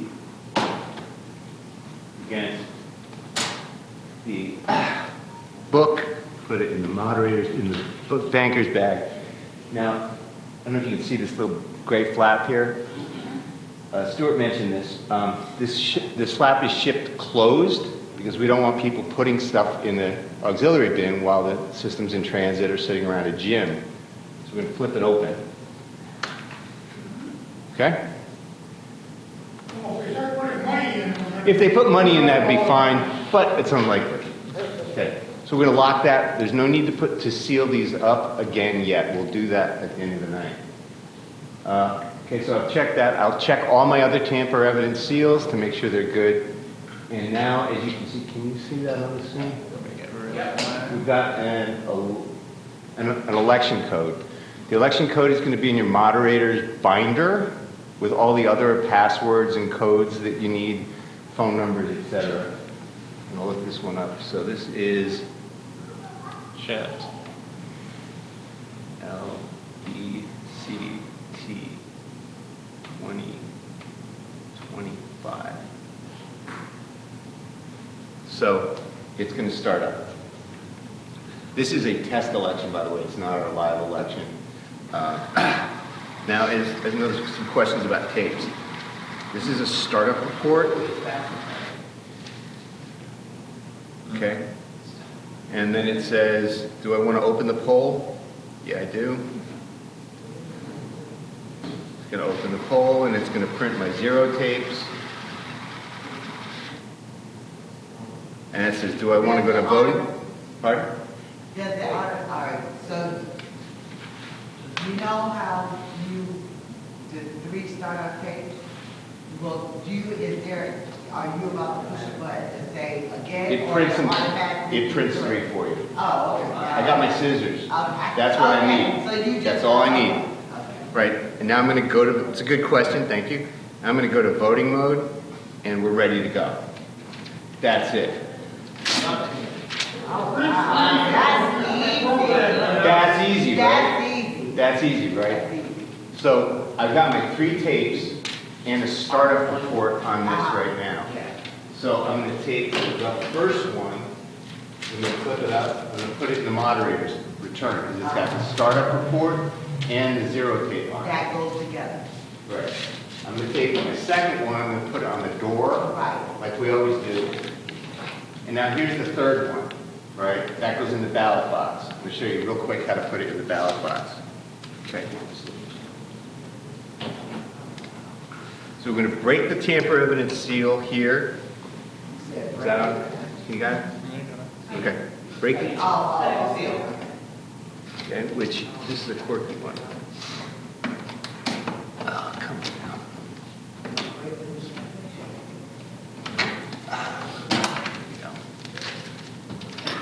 Take that, put it in my banker's bag.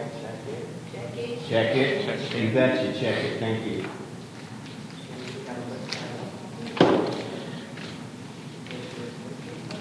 Okay.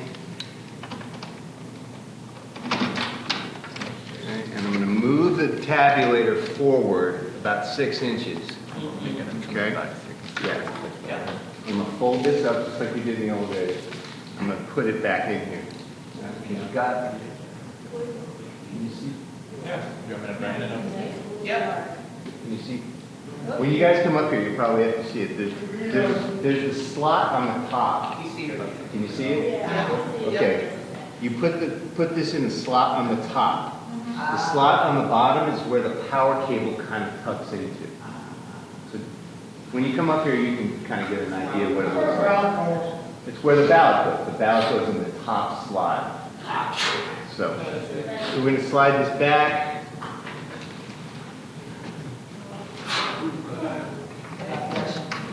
Lock it, and pulls are open. Right?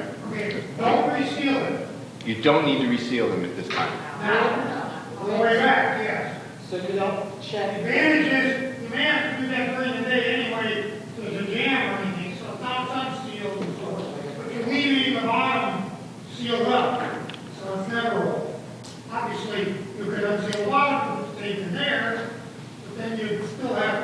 worry about the everywhere valve jam.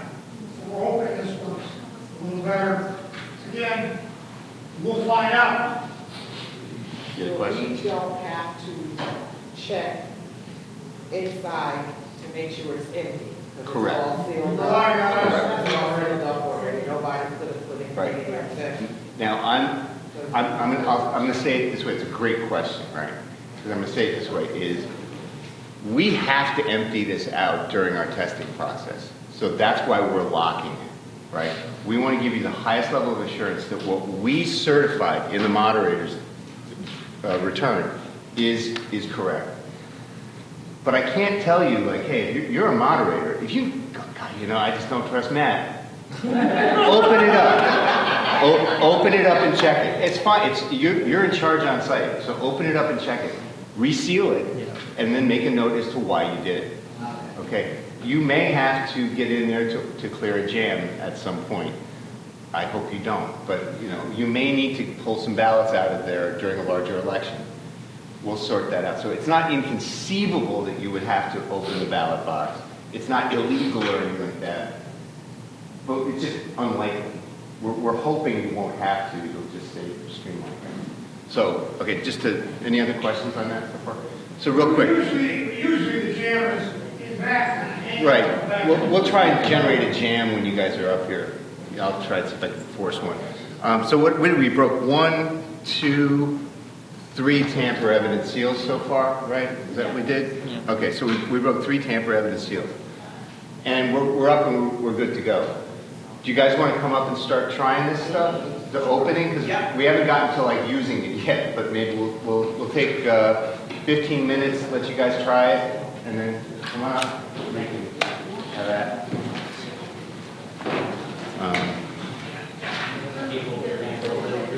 Where did I go?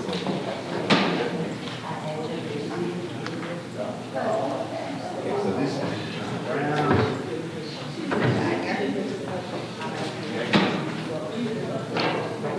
yeah, there's keys on each of them.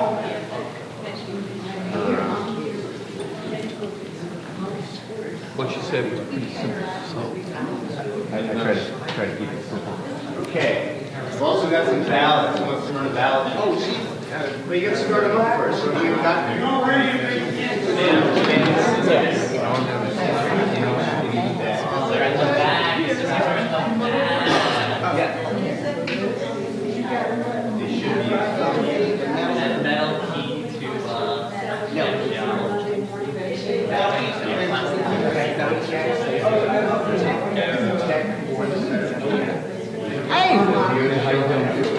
I just wanted to say a little key.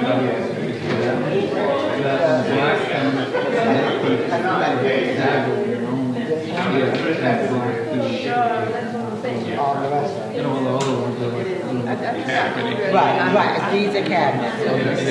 Those are the only 2 that do these. Here.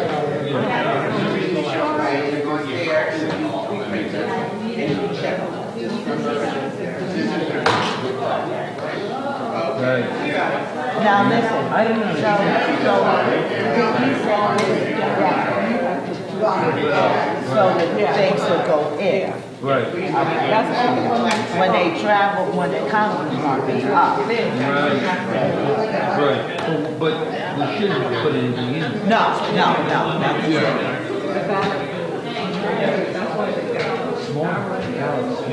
It's very, they put the arrow, so you know, like that. Well, the ballot, the tabulator. Oh, yeah, absolutely. But it was pretty simple. Yeah.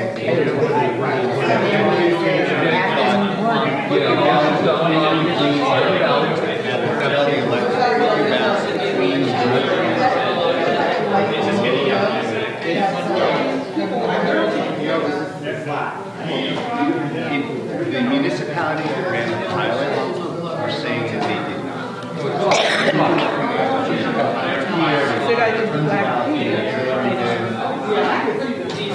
They were trying to put ballots in here. So that's why we put them in there I tried to turn it. See, I know it did. Oh. It's reverse. Oh. So when black and then silver, Yeah. whatever is the reverse. It's opposite of what you said. Matt, what's Okay, now watch. That what? Yeah, what's the key? Matt, what's the code? 1, 2, 3, 4. Not too far. 6 inches. Top. Yep. The top. See where the border is at. Yeah, I see that. I just like the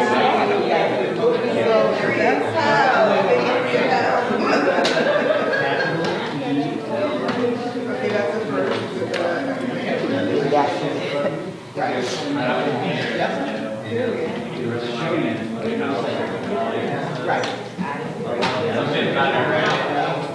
So there's like a little pressure. Yeah, it says spring. It says spring. You gotta push it in. Hey, I would warn you ladies, if you have long fingernails, your knuckle may be better for typing in the code. Fingernail. We found this out yesterday. Okay. Knuckle is Everybody knows. probably. Starting it up. It's already, He did that. It's pretty simple. and everything is pressed. Push it in, put the code in there. Yep. And the code there. And then press open, and then it ran the It's ticket. everything is. I like that. I like that. I hope so. We was at Tracy last. It's easier. Yeah, You know, yeah. they have one No, I'm new. Oh, okay. So I'm Yeah. looking to work with someone. Well, you're gonna work with, you'll be the Republican, and the Republican, you should know what They won't say. because when I first, No. when I first, they won't put two people Oh, then it doesn't matter. Yeah, they will not put two people together. I've seen Monterey, I did not know what. Because I remember when I first time I was a moderator, I wasn't totally comfortable, but sure what to do. But now, It's a piece of cake. yeah, Look, it's No, not. it's just I've seen good ones, I've seen bad ones. Yeah. I was trained by What I Jim. Jim was on the American Legion. what I used to care about, what I try to do is that the people that are checking in, Yep, each time, every hour. what you're doing, because at the end of the night, don't wait until then and say, oh, I gotta go through this Yeah, no. Nobody knows it till everything It's is right. So I tell them all at their Cupid, like you have a little pad, you just check them off when you're doing it.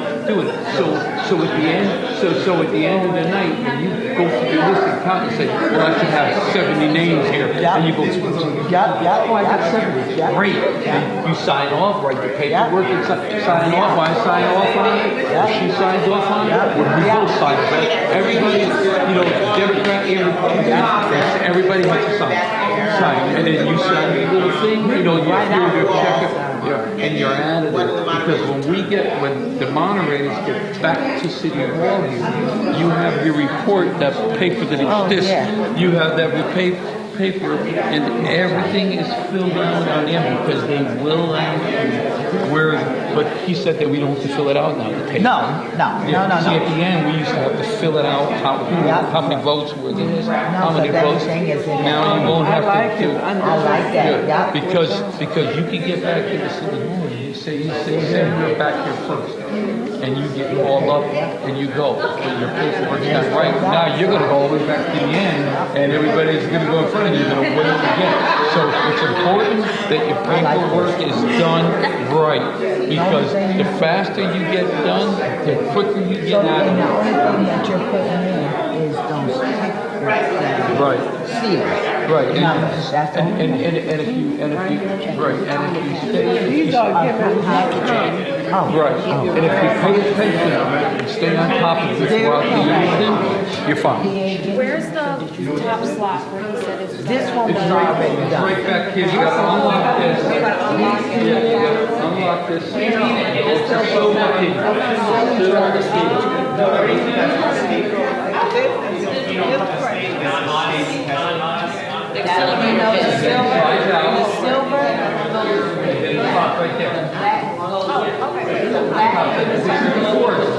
Right there. And you gotta make sure the light. So yeah, this is basically what the interface should be on your laptops when you get there.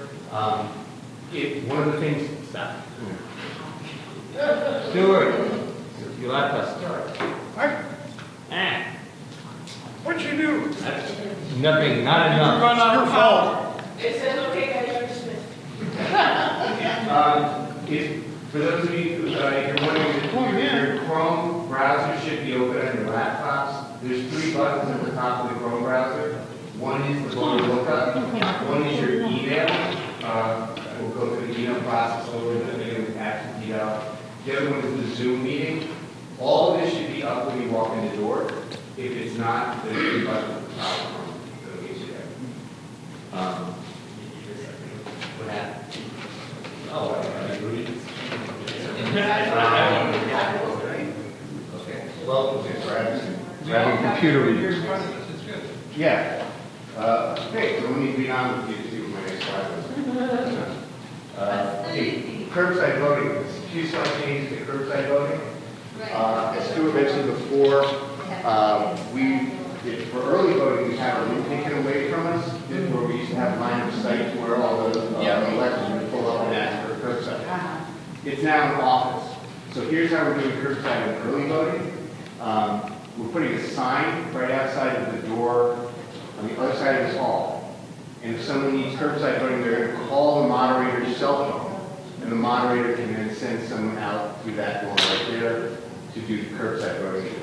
So are you saying on election day, no more curbside voting? No, there's curbside voting. Oh. But because we're using this fund, my next step is we're also putting signs outside some of the polling locations. Oh, with the phone number. So for example, like the library, where we're not Jefferson anymore, we're at the library, there's going to be a sign that says, you need curbside voting, call this number. Okay. Then the moderator, who's on the second floor, and right. can send someone down Correct.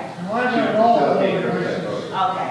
Because a lot of times people pull up, and because we're inside, there's nobody, they don't want to ask nobody, or no police present right there. They would drive off because they couldn't get out. Yeah, yes, so We're that's gonna have to another get thing. to the place. That's another thing. So if this election is still just are we still gonna have them on and all on and a registrar and all registrar, or are we expected to be there 14 hours with no time?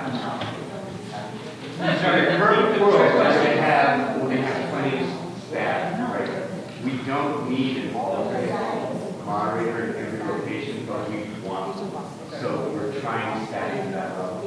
In the case of West Rocks, yes, West Rocks is a little different this year because of this new district that we got sprung on us, E3.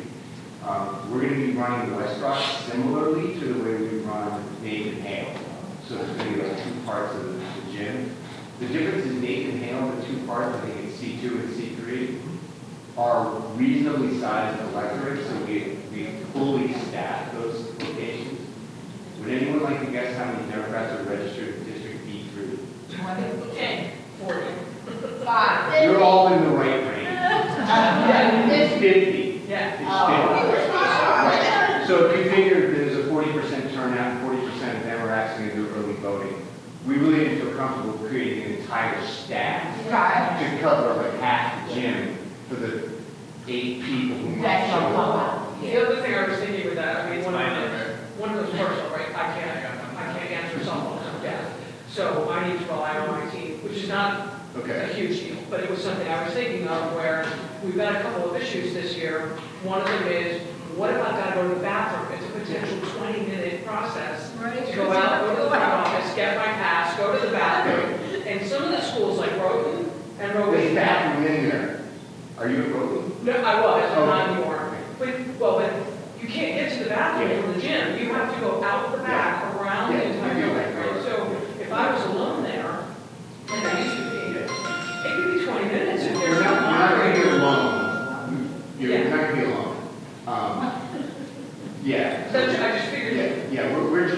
staff, we're trying to staff appropriately and have extra people. And for the tons of people who are on vacation for the next few weeks. So we would love to have 2 moderators, 2 assistant registrars, 3 checkers, you know, all that sort of thing. Correct. But we don't do that. You won't have the And same. we're not a lot of voters, all it takes is that one person to come in and start screaming with Yeah. Yeah, but November, the school's not in session, so when you have more voters. So it's primary, not much voting, So we won't How's have Wolf that. Day looking? school's in session. I don't know what their plan is. How's Wolfville looking Does like? anyone need to refresh this curbside process? Someone keep moving to. Wolfville's fine though, right? Wolfville's. Well, that's what too, I don't have 2 people. So where would I? Back of Nathan Hill. I don't know. You have to see where you're signing. Yeah, because on the thing, it says, What's it? on that passport. Am I thinking? Online thingy. Am I saying the wrong place? Yeah, that's what, because I actually got emailed asked, I was asked if I could work that Wolfville. Is Wolfpit's not the, No wolf pit. not this, Wolf not pit the only municipal like election? state years. You can maybe think Bachman? We'll look at your schedule. before we Okay. leave. All right. Quick question. Yeah. So you emailed me and asked if I could. This is primary. It's gonna be both Republican and Yes, Democrat only. only Democrat, 1 contest, 2 candidates.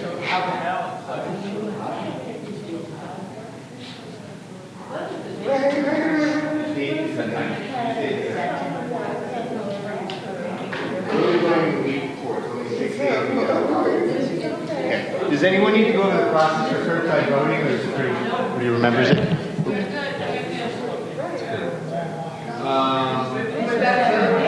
Yeah, just a reminder, what? That's the other thing we need 2 people for. So Yeah, if we send 2 people out. Well, that's what You you can use do. it second one. Where's the other one? It's on Moderator? Yeah, you're absolutely right. Talk about this area. You're I'm trying to find the one that they expressing asked. concern about staffing. Who's the agent? Just a reminder of how absentee ballots are being updated. Let me just pay attention. Okay. It may not happen in this election, but I just want to refresh it. If you think the checker books are printed on Monday afternoon, between Monday afternoon and the close of the polls on Tuesday night, we continue to receive absentee ballots through the mail and through the drop boxes. The fact that they've been received is not referenced in the checker book. So there's some mechanism that we have to use to process those absentee ballots and still check them against the checker books, which are the system of record during the election. You may receive an email, and you'll get notified of this, on your computer that says, hey, would you please check these people off to make sure they have not voted yet? And at that point, you would go to the checker, you just see if they voted or not, and then report back to City Hall. And you report back to these lovely ladies here. But they also have to, that they haven't, then they have to do what they have to do. Right. So you have to, you would mark them off with a pink, with a pink, with a pink highlighter, and then get back. If they have voted, obviously you got to notify them as well. You may just get a phone call. You may just have someone on Zoom pop up and say, look, just check this one person for me. This is a primary, it wouldn't be a huge list. During the presidential, it was more significant. These dates are going to be updated by the date of the election? Well, probably only do it once. Yeah, because in practice, you do it if people are busy doing their job, right? And then you finally get to it an hour later. The idea is that we don't want to wait until 9 o'clock to actually process those absentee ballots because it's supposed to get home. Yeah. Okay, let's move on. Someone had a question about the phone-based translation service. Where's my phone go? Come on. Here it is. Phone-based translation service, I'll give you like a 2-minute overview of that. I can find it. Where is it?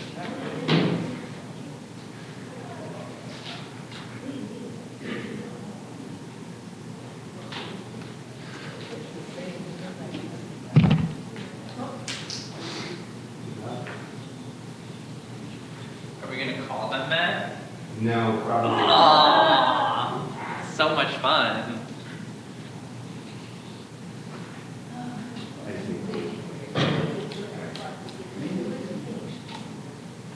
Give it a turn on, give it a second. This doesn't like turning on from HDMI. That's probably what it is. Hold on, 2 seconds. I just gotta plug it in.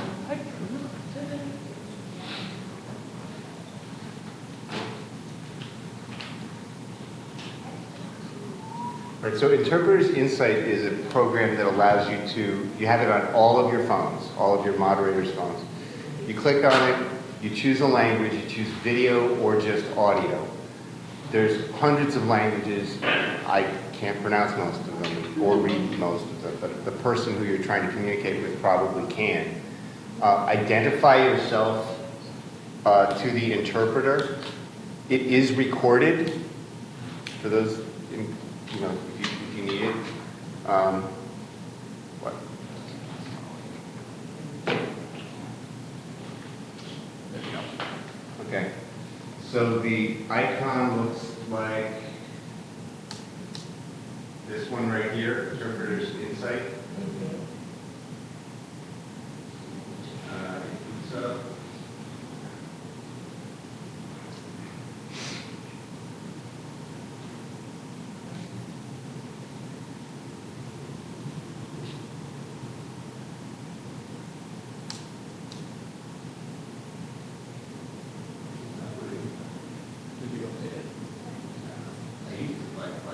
I don't know your phone. good, okay. So you pick a language, and then you pick video or audio. I'm not going to do it because I'd actually get a person on the line. You just identify yourself to them and say, hi, you know, my name is so-and-so from Norwalk Registrars. I'd like you to interpret for me. And they'll tell you their name, and then you just let them interpret. As we described before, they don't know anything about elections or voting or what registrar, you know, they don't know what a moderator is or an assistant registrar or what an elector is for that matter. I don't know where they are in the world. But they'll translate the words for you. So how do you communicate that? you have to explain to the voter in terms, in other words, you can say, go to the tabulator. She'll just translate, he or she will, they will translate the word tabulator as best they can.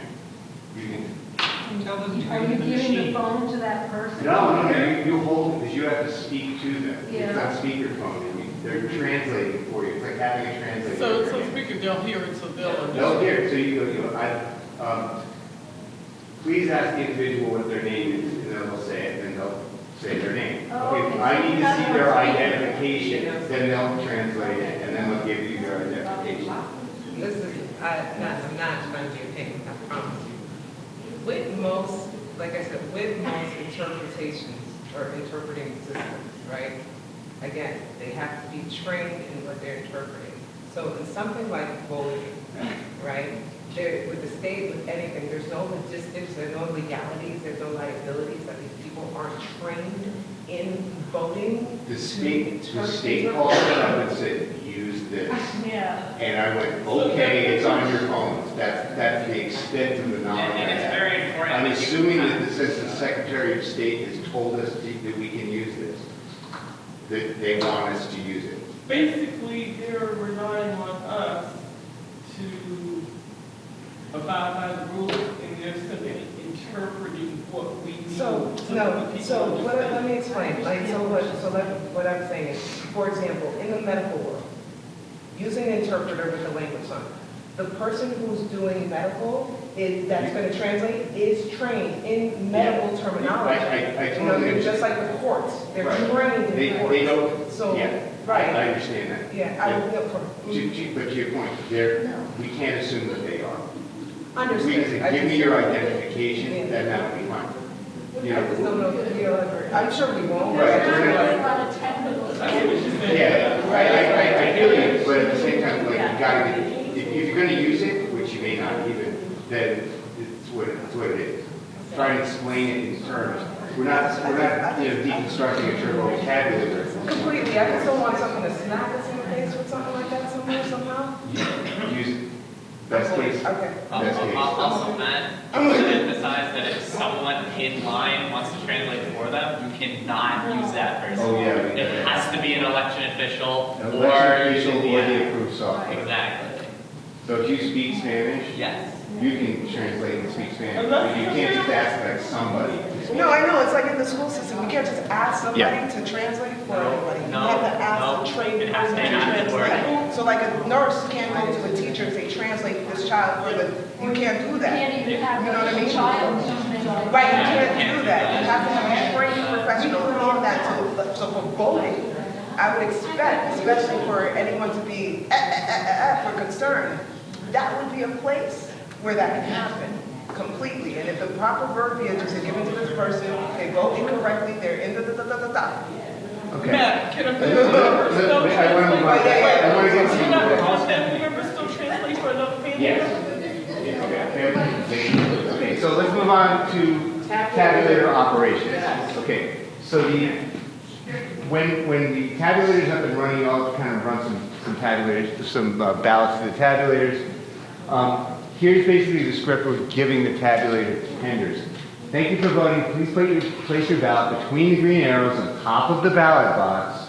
Make sure to push the ballot all the way in. If you push some ballots through here, you know you probably don't push it all the way in. It doesn't take it. We've described people trying to put ballots back here and in front and all this other stuff. This is the process we're trying to use. We've got a few exceptions. Blank ballots. Did everyone here see a blank ballot get returned? Yeah. Great. Did everyone here see an overvote? Did we try it? Okay. And then there's a ballot that contains unreadable marks. Unreadable marks and a damaged ballot are the two things that are really going to kind of be interesting. I want to see how many of these turn up. I had tried to make an unreadable mark on a ballot, and you really have to get like a very light little dot in the middle of the bubble. And you gotta have two of them if they're just far enough aside. You really have to work to make an unreadable mark. but it could find one. Right? It's more likely that we're gonna have a crinkled ballot, right? Somebody's gonna put it in their pocket before they come back to the tabulator. So when people, like, remember we used to have an example, they do the X over the oval. Yeah. That's readable. It should be, if it goes through the oval, it'll be readable. Right? You really have to work to just graze the oval where it would go. I think it's in I made it under the check. Oh, you did? Okay. So, yeah. So it's possible. Right. So an unreadable mark will be something that the tabulator will want to return to the elector. It won't give them the option of casting it. They'll return it, they have to fix it, spoil it. You know, in a really obscure case, somebody's going to put it in and then run off, the phone ring, and then you're in that situation, the tabulator tender is going to take it and put it in the auxiliary bin, and at the end of the night, you're going to end up having a hand counter. We really think there's going to be very few hand counts, if any. In the pilot municipalities that use these things said that like they had one hand count, you know, in the entire location. They're smaller municipalities. It's unlikely that it's going to occur, but it can. Okay. I was able to fix my unreadable mark. What? I was able to fix it. You fixed it, exactly. So most people would fix it or spoil the ballot and correct it, but again, weird scenario, someone tries to put it through and then runs off, you know, which we don't have. We're at the same threshold issues with the old ones, potentially. In 18 years, I saw one dot that was small enough that would only be read part of the time, depending on which orientation. And we had one person that actually, the check mark, it just grazed the oval, and same kind of thing. Might or might not be counted when you're at that threshold. Very rare. Possible. So ballot jams, did everyone see a ballot jam when they were up here before? Okay, so they do happen if they're if the paper's crinkled. It will tell you whether it was counted or not counted. For those of you, if you do get a ballot jam, there's a little window right here, right? And you can see in there's a green light. When you pull this thing forward, or before you pull it forward, you can see the paper from the ballot jam right there. Oh, okay. Right? So as you pull the tabulator out, you can sort of see the paper there. You just pull it up. And you just pull it, and again, if it's been counted, you drop it in the ballot box. If it's not been counted, you got to pull it out, and it'll tell you. Yes, right? So it's exactly the same as before. It was counted, it was not counted. And that is something the tabulator attendant will have to call you for because you need the keys to get to it. Using the auxiliary bin, everything has to go through the tabulator. That's the policy. The state's giving it to us, the registrars want us to do that. But if there's a problem with the tabulator, obviously we'll be using the auxiliary bin for other things. Some people feel more comfortable. Anything that ends up in the auxiliary bin will eventually end up being put through the tabulator, but they can use it in the interim. The tabulator tenders are going to be trained that if the ballot touches the tabulator and then the person runs off, that was enough of an intent to vote to keep the ballot and then put it in the auxiliary bin. They will not cast a ballot for the elector. That's something that moderators can do. They can take things out of the auxiliary bin. They'll know that they can put stuff in the auxiliary bin, but they can't cast it. So they can't just like, They can't go, oh yeah, accept. Right. or if it didn't even, if it's just sitting there, they didn't push it far enough in. They're going to they should put it in the auxiliary bin. Right. They can't just even push it in. That's, yeah. So somebody puts their ballot in and runs, and the error message comes up. Yep. To accept or reject. The intent is that they wanted to vote for it, and so we're going to press accept. The tabulator tender will take that ballot and put it in the auxiliary bin. At the end of the night, the moderator will empty the auxiliary bin and put everything Well, through they the have to- tabulator. How we continue the screen? You have to put not cast. So we're going to decline and put it in. You would return, the tabulator tender would return it and put it in the auxiliary bin. Because they, At the end of the night. at the end of the night, the moderators will take all of the things in the auxiliary bin and feed them through and accept. Oh, okay. Yeah. Cool. What's in the box? Okay. So I did have a break schedule for this. We've got 20 minutes. Do we want to just go through closing the election now? Yes. Great, okay. Okay, so start with, make sure the election is ready to be closed. Okay? You can't reopen the ballot box, or you can't reopen the election, really. You don't want to. Please make sure that there's no one who walked in at 7:59 and just decided to start researching the candidates and standing there at 8:05. But it's time, make sure it's time to close the actual election out. Okay, you don't have the codes to reopen the election, you have to call us if for some reason, right? So make sure you put those ballots from the auxiliary bin through before we close the election, okay? So, can I put down the advocate Go for ahead. it? If somebody does, let's just say, some kind of way ends up, and you close the election, they can't just drop it in the auxiliary bin? No, because you have to run it through. Okay, so you're supposed to run everything from the auxiliary bin through there now. That's why I'm saying, before you think about closing the election, go around and make sure that all the privacy booths are empty. There's not someone running in, you know, that, oh, it's only 8 o'clock, we could let them in. Make sure it's ready to close. At 8 o'clock. At 8 o'clock, right? There have been cases where there's a few people still waiting in line, they're in the building, but they're not in the room yet. You know, make sure that you're ready to close the election. And then we take everything from the auxiliary bin and cast it and then close it. Right. Okay, begin by unlocking the auxiliary bin, feed all the ballots in the auxiliary bin through the tabulator, ensure that the auxiliary bin is empty, right? You can use this process as a shutdown process. But don't you start that before you check that bin before 8 o'clock? No, after vote. This is all after voters are all finished. Yeah, Yeah. that's what I mean. After you rung the bell, it's past 8, everybody's left. We take that Right. out. Now we're starting to close the election. Right? Okay? Blank ballots and overvotes are accepted as is. Unreadable marks we may need to worry about as a hand count. After all the ballots have been sealed, let's see, I'm going to find my. Sorry, after all the ballots have been passed through.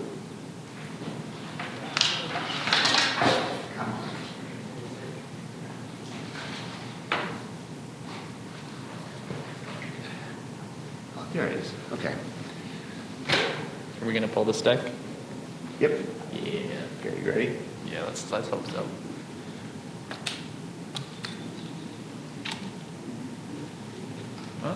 First try, second try.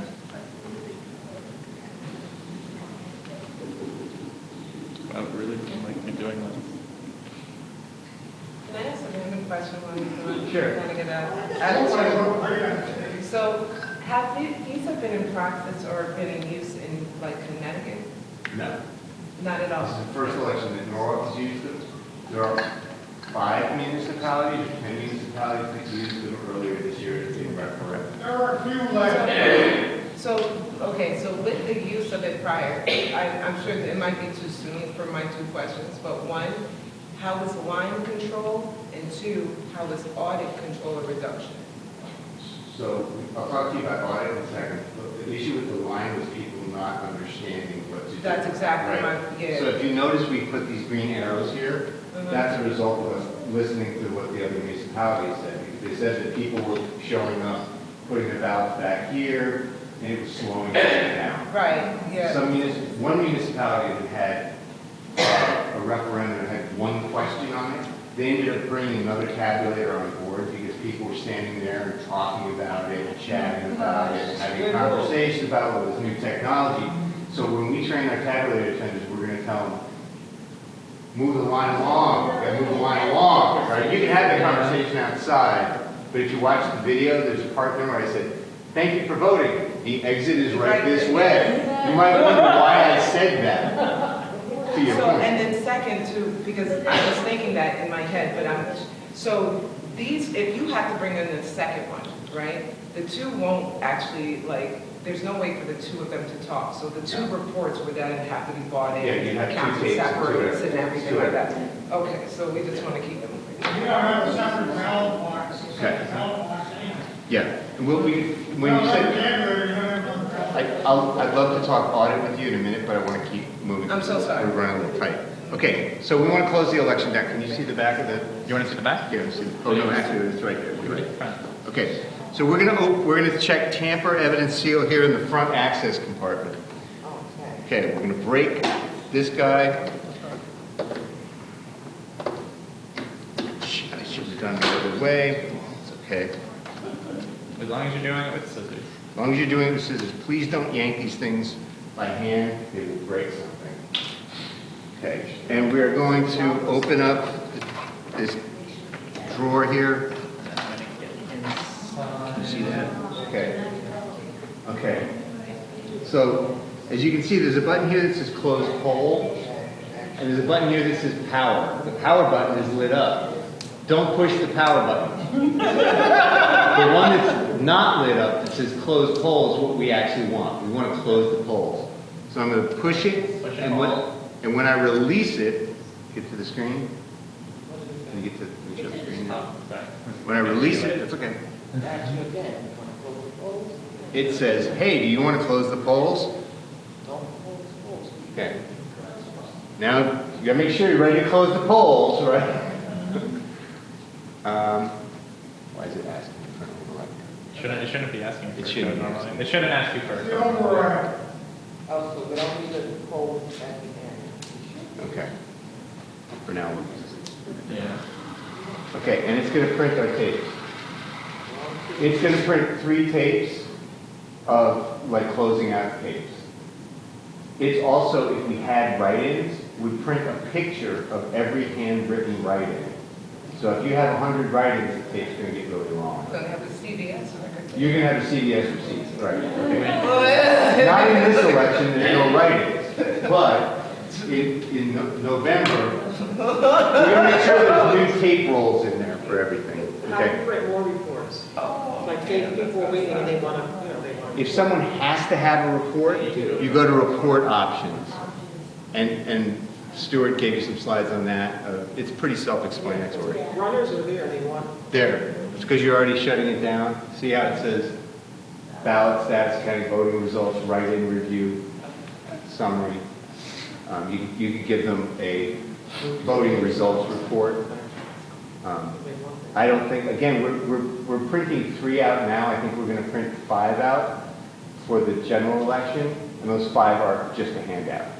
The extra 2 are just a handout, so, and I don't know why, whether it's gonna be 5 or 4 or whatever, but. And that's a new process to hand it out at the door. Is that something that you think the candidates are gonna know we can do now? I don't think it's ever been done, it's been discussed, I'm not sure it's gonna happen, that's a question between Diana and Stuart that needs to be resolved, but we can make it whatever, we can make it whatever. I thought they were always able to get a. They can always look at the one on the door. No, but they always. And the other thing is, if somebody's really standing around waiting at polling location A, they're only gonna get 2% of the votes anyway, 5% of the votes. Early voting and absentee ballot count for more than anyway. I just wondered if this is really being communicated out in a way that we already get hit by this, because It's, currently we just make sure the really faded ones are by the door to piss people off. do that. If for some reason we think it'll happen, we'll just change it to 5, and then you'll have an extra one. You don't have to worry about it. It's easy. They've always been there, rounds, waiting for a report. At a certain polling location? Yeah, and they're like rushing you, like, are you like. Are you done yet? Are you done yet? At the polling location. That's normal, candidates always. Okay, well, look, that's a question to discuss with Stuart and Diana. If they want to make it 5, we can give you extras, or you can print them here. It's up to you. It would make that, for something like this, it would be faster, because on the wall, we're only 2 people. We're just saying overall, Yeah. not just this election. This is the practice run for it. Yeah. Okay, so let's, we got like 10 minutes. I want to make sure we stick to it. Okay, so we've printed our tapes. We're going to go through the exact same process of cutting the tapes up, right? The first one goes on the wall, the second one goes in the ballot box, the third one with the write-ins, if you have them, go in your moderator's return. Okay, so far so good? And now for this, now this is the fun part. I'm going to say finish, turn off. Okay? Now, if you look in here, you see there's a power button that's illuminated. It's going to turn red. We absolutely want to wait for that light to turn off. Okay? So it's gone from green to red, and now it's off. We want to wait for that light to turn off. And when we do that, we're going to take this memory stick, right, which is just tucked in here next to the button, and we're going to put that in our banker's bag. How come it didn't turn red? Because it's not red. It was really fast, like. It was, Yeah. Oh, it did, it went red? Yeah, when the screen was on, it was red, but after the screen went And off. then you're still waiting. because it's green. if it's off. If it's off, if there's no light, it's off. Okay, the power button, remember I said the power button was on at the beginning? I said you don't want to push the power button? It's because this process will cause it to turn off. Right? So this memory stick is a picture of every ballot and the data associated with who voted, which ballot is associated with which candidate. Okay? So we're going to put that in our banker's bag. That's going back to City Hall. Okay? Call it a banker's bag. And the election bag, the black banker's bag, backwards, whatever. And we're going to put a tamper evidence seal on that as well, right? Because if I get that phone call that I won the lottery between the polling location and City Hall, and I go, woo, I'm out of here, I'm going anywhere, right? At least it's got a tamper evidence seal on it, right? Okay. And there's backup, so. Yeah. Now, one thing I want to point out, so as Stuart was just mentioning, there's a backup memory stick just like this in the back of this machine. The reason I'm saying wait for it to turn off is because what it's doing is it's running a backup from this memory stick to the backup memory stick. So if you pull it before it goes out, you're going to corrupt this and you won't have a backup. And then you're going to spend the next day refeeding ballots to it. I'm going to know you want to do that. So just be patient and wait for the light to turn off. And remember, you want the one in the front, not the one in the back. Right. You want the one in So the front. right now it's turned off. Right, so the power's off, it's done. I'm all packed up here, I've got my tapes, same procedure, put everything away. I gotta close this up. Come on. Wait. Turn the key. And I'm gonna put all my tamper evidence seals back on it. Starting with 6, I'm gonna have 6 more. I don't know if you guys noticed, there's blue seals on there right now. We're shipping it with red seals. So you'll see there were 3 taken off, there were 4 taken off, whatever it is. We'll be able to know which one would actually change. should be pretty easy. The scissors will probably just be in the supply cabinet. I put them in the banquet bag because I was bringing them up from the basement. It was an easy place to move them, so. You can leave them there because otherwise whoever the box is in might not get them to us. Mhm. I like them in the bag, you gotta have it anyway. Okay, So so at least for they're those of you fair. also, these processes are step-by-step, they're the exact processes that are in the video, the exact processes that we have in the Word document. If you need to study them, I did that. Secure the banquet bag. Okay. Right, so just lock everything, lock the actual tabulator. A few points. If you look up here, there's like these little teeth where these latches line up. When I first started using these, I thought for some reason it went down here. It doesn't, it goes on the little latches. It's easiest to latch it first before you lock it, because that lines up the locks. If you try to lock it, you've got to put your elbow into it. It's easier to just latch it first. The auxiliary bin is closed, it's locked, everything's got tamper-evident seals on it. Where are all the seals, in the back of the bag? The new seals will be in the bank bag. Okay, so I did want to go over the moderator's return real quick.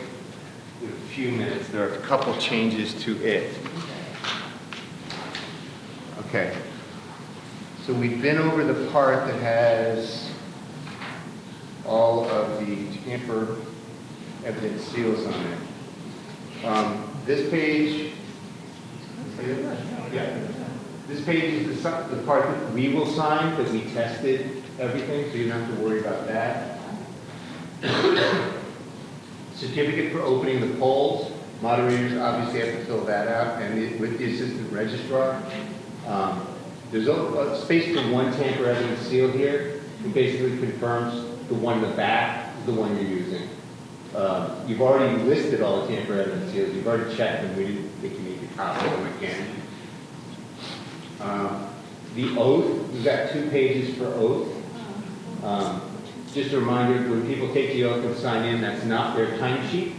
Their timesheet is in the moderator's binder. That's a different page. The official checkers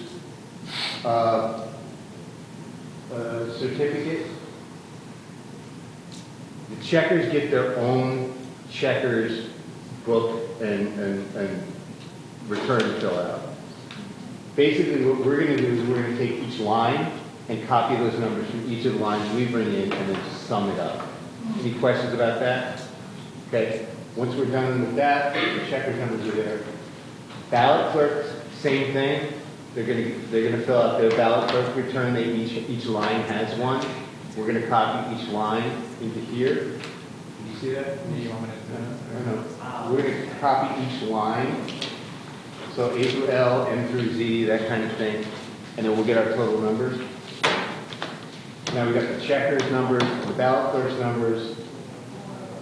And here's the tally sheet that we used to have to copy everything from the tapes over to. Unless you have a hand count, you won't need to copy anything on this. Okay? Unless there's a candidate breathing down your neck saying, I have to know how many write-ins there were. You won't have to fill this out. Okay? All of that can be done later. Okay? And moderator's report of disposition of ballots is exactly the same as it was, basically saying that I left it in the ballot box or I put it in the bin. Here's the tamper-evident seal numbers. Yes and yes. Certificate for closing the polls, same thing. We close the polls. Here's where the ended up. And here's the page where we put all of our tapes. Right? And it says right on it where all the tapes are. Any questions about the moderator's return? Okay. I know the folks that are accounting, we have a meeting next week. Hopefully sometime we'll be able to sit down and go through that because we need to reserve. That's a different type of return completely. Right. And Louisa will probably also see a different type of return. Early voting. Right, so for early voting, how do we close the polls every night? So they're not putting ballots through the tabulator. They're still using the final process of envelopes. We really hoping we get to use tabulators. It will save everybody so much time, but they couldn't get it together fast enough. Okay, you're saying, Same envelope, same CDRS. For those of you who know the CDRS and really learn, keep using it. Yeah. Total vote, we've got total vote to replace CDRS. It has not.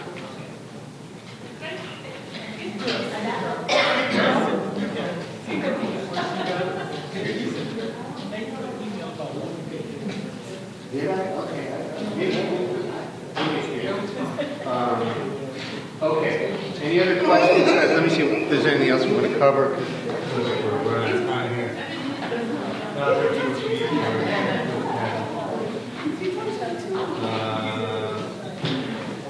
Here we go. That's actually it. Wow. And we have 4 minutes left. Stuart, do you have anything else you want to cover? Are we getting the cool badge? We should be getting badges.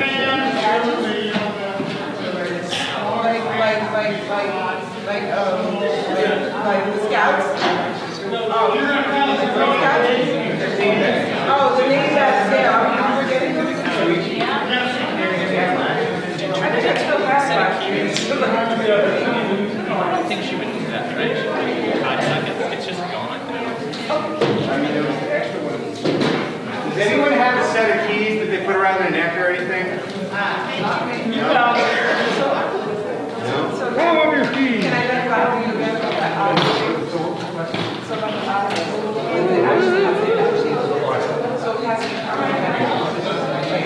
Because I'm saying this will control the counts that we take every like hours, right? Like as long as we're watching the machine. Yeah, you should take the number off. Right. So do you feel like, have you seen with the use of it that it's, I mean, probably too soon, but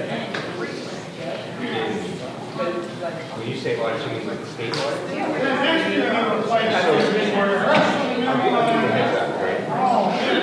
This machine will do a lot more.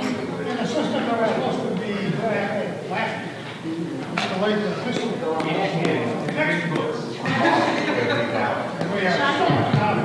What is that percentage called? What about it?